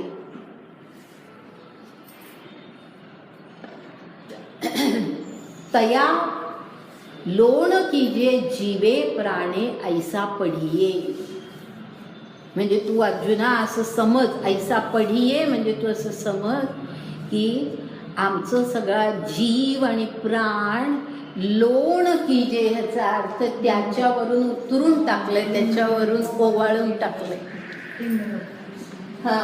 लिंब लोण उतरता म्हणतो ना, तसं लोण उतरणं याचा अर्थ त्याच्यावरून ओवाळून टाकलंय की आमच्या प्राणालाही काही अर्थ नाही ह्या त्याच्यासाठी आम्ही आहोत. तर हे तू लक्षात घे. आता उगीच आठवण झाली म्हणून सांगते, थोडं महाभारताकडे पुन्हा जाते. महाभारतामध्ये पहा असा एक संवाद आहे, म्हणजे कृष्ण आणि अर्जुन, कारण हे आता खरं अर्जुनाला ह्या ठिकाणी म्हटलं त्याच्यासाठी मी इथे आलेलो आहे असं अर्जुनाला त्या सांगतो येतो. पण प्रत्यक्ष ह्या जर आपण महाभारत वाचलं तर त्या महाभारतामध्ये असा एक प्रसंग आहे की ज्या ठिकाणी युधिष्ठिर, म्हणजे आता अर्जुनाचं आणि भीष्मांचं युद्ध होणार, कारण सेनापती भीष्म हे माहिती असतं, त्यामुळे युद्धाला सुरुवात होत असताना युधिष्ठिर ह्याला श्रीकृष्णाला असं सांगतो की कृष्णा अर्जुन माझा अत्यंत लाडका भाऊ आहे आणि काही कर आणि तू त्याचं रक्षण कर, ही जबाबदारी मी तुझ्यावर सोपवली. त्यावेळेला कृष्णाने युधिष्ठिराला दिलेलं जे उत्तर आहे ते इतकं सुंदर आहे. कृष्णाने असं म्हटलंय, अरे युधिष्ठिरा, तो तुझा भाऊ आहे, लाडका भाऊ आहे, पण तो माझा कोण आहे तुला माहिती आहे का? माझा तो मेवणा तर आहेच, आप्त तर आहेच, माझा अत्यंत लाडका सखा आहे. सखा म्हटलंय त्याला. अगदी हा म्हणजे एरवी सुद्धा महाभारताचं मराठीमध्ये जेव्हा रूपांतर करतात ना त्यावेळेला सखा शब्द येतो त्या ठिकाणी. तो माझा सखा आहे. सखा म्हणजे अगदी जवळचा, अगदी हृदयाशी ज्याचं सख्य आहे तो सखा असतो. तर तो माझा सखा आहे, तो माझा आप्त आहे. आणि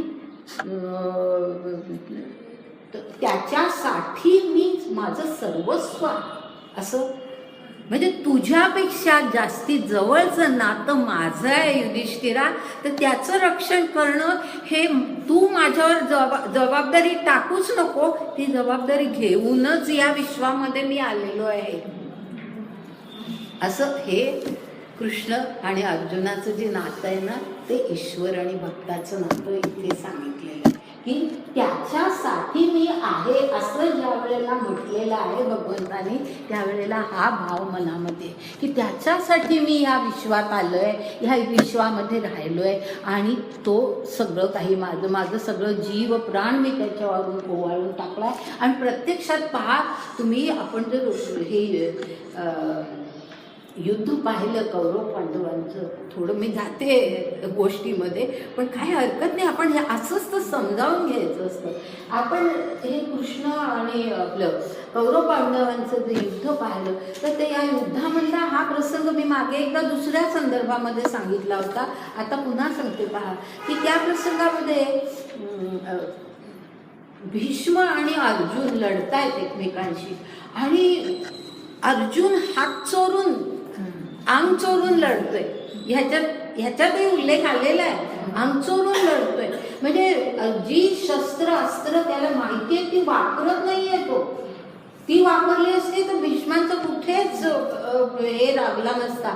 ते 18 दिवसाच्या युद्धामध्ये 10 दिवस भीष्मा हे सेनापती होते. इतका काळ ते लढूच शकले नसते जर ह्यांनी सुरुवातीलाच सगळी शस्त्र अस्त्र जी त्याला माहिती आहे ती वापरली असती. पण त्यांनी वापरली नाही, त्यांनी हात आवरता घेतलेला होता. आणि भीष्म मात्र सगळी जी अस्त्र त्यांना अर्थात अर्जुनाला मारायचं नव्हतं पण त्याला पराभूत करायचं होतं त्याला. आणि ते त्यांनी केलं. इतकी शस्त्र अस्त्र अर्जुनावरती वापरली की तो मूर्छित होऊन पडला, तो मूर्छित झाला. आणि त्यावेळेला त्या क्षणाला कृष्णाला भयंकर चीड आली अर्जुनाची, भीष्मांची नाही, अर्जुनाची चीड आली की अरे मी याला एवढा सगळा गीतोपदेश केला, त्यांनी सगळी मला शपथ दिली की मी तू म्हणशील तसं मी वापरेन, तुझ्यासाठी मी लढीन, हे सगळं मला सांगितलं. आणि आता असा प्रसंग आलाय की पांडव सैन्याचं सगळं नामशेष व्हायला लागलंय आणि सगळे मोठे मोठे वीर मरून गेलेले आणि अर्जुन सुद्धा मरेल का काय अशी भीती निर्माण झाली. आणि हा अजूनही काही शस्त्र वापरत नाही. मग अर्जुनावरती रागावून कृष्ण रथातून खाली उडी मारतो. आणि ज्या कृष्णाने अशी शपथ घेतलेली असते न धरी शस्त्र करी मी, तो कृष्ण हातामध्ये आपलं चक्र घेऊन भीष्मांवरती धावतो. म्हणजे आपली प्रतिज्ञा सुद्धा तो भंग करतो. हे मी मुद्दाम का सांगते लक्षात घ्या की जे हे आहे ना की माझा जीव प्राण मी ओवाळून टाकलाय, हे त्याचं लक्षण आहे की माझ्या प्रतिज्ञेचं महत्त्व सुद्धा मी विसरलो. म्हणजे मी मला सुद्धा विसरलो. प्रतिज्ञा विसरणं म्हणजे स्वतःला विसरणं असतं. तर मी मलाही विसरलो, मी माझी प्रतिज्ञा विसरलो. पण मला भीष्मांना अडवायचं आहे, मला ह्यांचा पराभव व्हायला द्यायचा नाहीये, कारण हा सत्याचा पक्ष आहे आणि अर्जुनाचा मृत्यू होता कामा नये म्हणून चक्र घेऊन म्हणजे आपली प्रतिज्ञा मोडून तो धावला. आणि हा युद्धातला प्रसंग पहा आणि तुम्ही ह्याची तुलना भीष्म प्रतिज्ञेशी करून पहा. मी मुद्दाम तुम्हाला महाभारतातल्या सगळ्या हे सांगते. भीष्म प्रतिज्ञेशी ह्याची जर आपण तुलना केली तर भीष्मांनी पण इथे सुद्धा कृष्णाची प्रतिज्ञा होती की न धरी शस्त्र करी, ती प्रतिज्ञा त्यांनी मोडली ह्या प्रसंगामध्ये. आणि तो प्रसंग असा होता की भीष्मांची प्रतिज्ञा, आणि आपण अजूनही भीष्म प्रतिज्ञा असंच म्हणतो, म्हणजे जी कधी तुटत नाही ती भीष्म प्रतिज्ञा. काय वाटेल ते झालं तरी आपला शब्द पडायला द्यायचा नाही. त्याच्यामध्ये आपण, आपला शब्द आपण असतो हे लक्षात घ्यायचंच आहे आपल्याला. आणि भीष्मांची जी प्रतिज्ञा होती की काय वाटेल ते झालं तरी मी माझं ब्रह्मचर्याचं व्रत मोडणार नाही. त्या कुरुकुळावरती असा प्रसंग आलेला होता की ज्या वेळेला त्याच्या मातेने त्याला सांगितलं की मी तुला शपथेतून मुक्त करते, या प्रतिज्ञेतून मी तुला मुक्त करते, पण तू विवाह कर. भीष्माला सांगितलेलं आहे की तू विवाह कर. आज कुरुवंशाला पुढे वंशज पाहिजे आहे, ही जास्त महत्त्वाची गोष्ट आहे. त्याच्यासाठी तू तुझी प्रतिज्ञा सोडून दे, मी तुला मुक्त करते प्रतिज्ञेतनं, असं तिने सांगितलेलं असताना सुद्धा भीष्म आपली प्रतिज्ञा मोडत नाही. कारण त्यांना प्रतिज्ञा त्यामागचा अहम. भीष्म फार महान व्यक्तिमत्व आहे, प्रश्नच नाही. पण आपण इथे तुलना करायची की हा ईश्वर आहे, ईश्वराचे गुण आणि माणसाचे गुण यामध्ये हा फरक आहे. भीष्म हा शेवटी एक माणूस आहे, फार उंचीला पोचलेला, पण तो माणूस आहे. आणि हा भगवंत आहे. आणि भगवंत संपूर्ण कृष्णाचं चरित्रच असं आहे पहा की कृष्णाने सगळ्या गोष्टी अशा फिरवल्या आहेत की जे योग्य आहे त्याकडे सगळं गेलं पाहिजे. जी योजना आहे ईश्वरी योजना त्यानुसार सगळं घडलं पाहिजे. असे सगळे प्रसंग त्या युद्धामध्ये आणि महाभारतामध्ये त्यांनी फिरवलेले आहेत. आणि अशा प्रकारे प्रतिज्ञा दोघांची सुद्धा महत्त्वाची होती, पण ह्यांनी प्रतिज्ञा मोडली. ती महत्त्वाची असूनही मोडली. त्यांनी आपली प्रतिज्ञा मोडली नाही. खरं म्हणजे जर विचार आपण करून बघा का, भीष्माने प्रतिज्ञा मोडली असती आणि जर कुरुवंशाला भीष्मांचा वंश मिळाला असता तर पुढे ज्या काही गोष्टी घडल्या त्या कशा घडल्या नसत्या. शिखंडीच्या तर्फे बाण मारतो. नाही, ते वेगळं. शिखंड भीष्म नव्हते शिखंडीच्या तर्फे. शिखंडीला अर्जुनाच्या पुढे ठेवलं होतं. ह्याचं कारण शिखंडी हा जन्माने स्त्री होता आणि भीष्मानी युद्धाला सुरू होण्यापूर्वीच अशी प्रतिज्ञा केलेली होती की मी स्त्रीशी कधी युद्ध करणार नाही. आणि म्हणून शिखंडी आणि दुर्योधनाने सातत्याने प्रयत्न केला की शिखंडीला तुम्ही अर्जुनाच्या पुढे यायला देऊ नका, असं सगळ्या योद्ध्यांना सांगितलं होतं की तुम्ही प्रयत्न करा आणि शिखंडीला दूर हलवा. पण शिखंडी तिथे राहायला, शिखंडी पण मोठा योद्धा होता, तोही तिथे राहिला आणि त्याच्या मागून का होईना अर्जुनाने बाण घातले. शेवटी ते पुढे घडले, ते नंतर घडले. म्हणजे ज्या वेळेला अर्जुन ह्याच्या कृष्णाच्या पाया पडला की तू तुझी प्रतिज्ञा माझ्यासाठी मोडू नको, मी माझं कर्म जे मला केलं पाहिजे ते मी करेन. आणि त्यानंतर तो योग्य प्रकारे लढला आणि त्यानंतर भीष्म पराजित. म्हणजे काय ते पुढे घडलं ते त्यानंतर. मग शिखंडी वगैरे सगळं हे खरं म्हणजे नंतर ते. त्याच्या आधी शिखंडी असून सुद्धा अर्जुन मूर्छित झालाच नाही, त्यांचे बाण लागतच होते. तर असं तर हे सांगण्याचा उद्देश लक्षात घ्या. फक्त ह्या गोष्टी म्हणून ऐकू नका. सांगण्याचा उद्देश असा की म्हणजे ईश्वर भक्तासाठी काय करतो हे आपल्याला यामध्ये दिसतं. या सर्व आता इथे थांबू.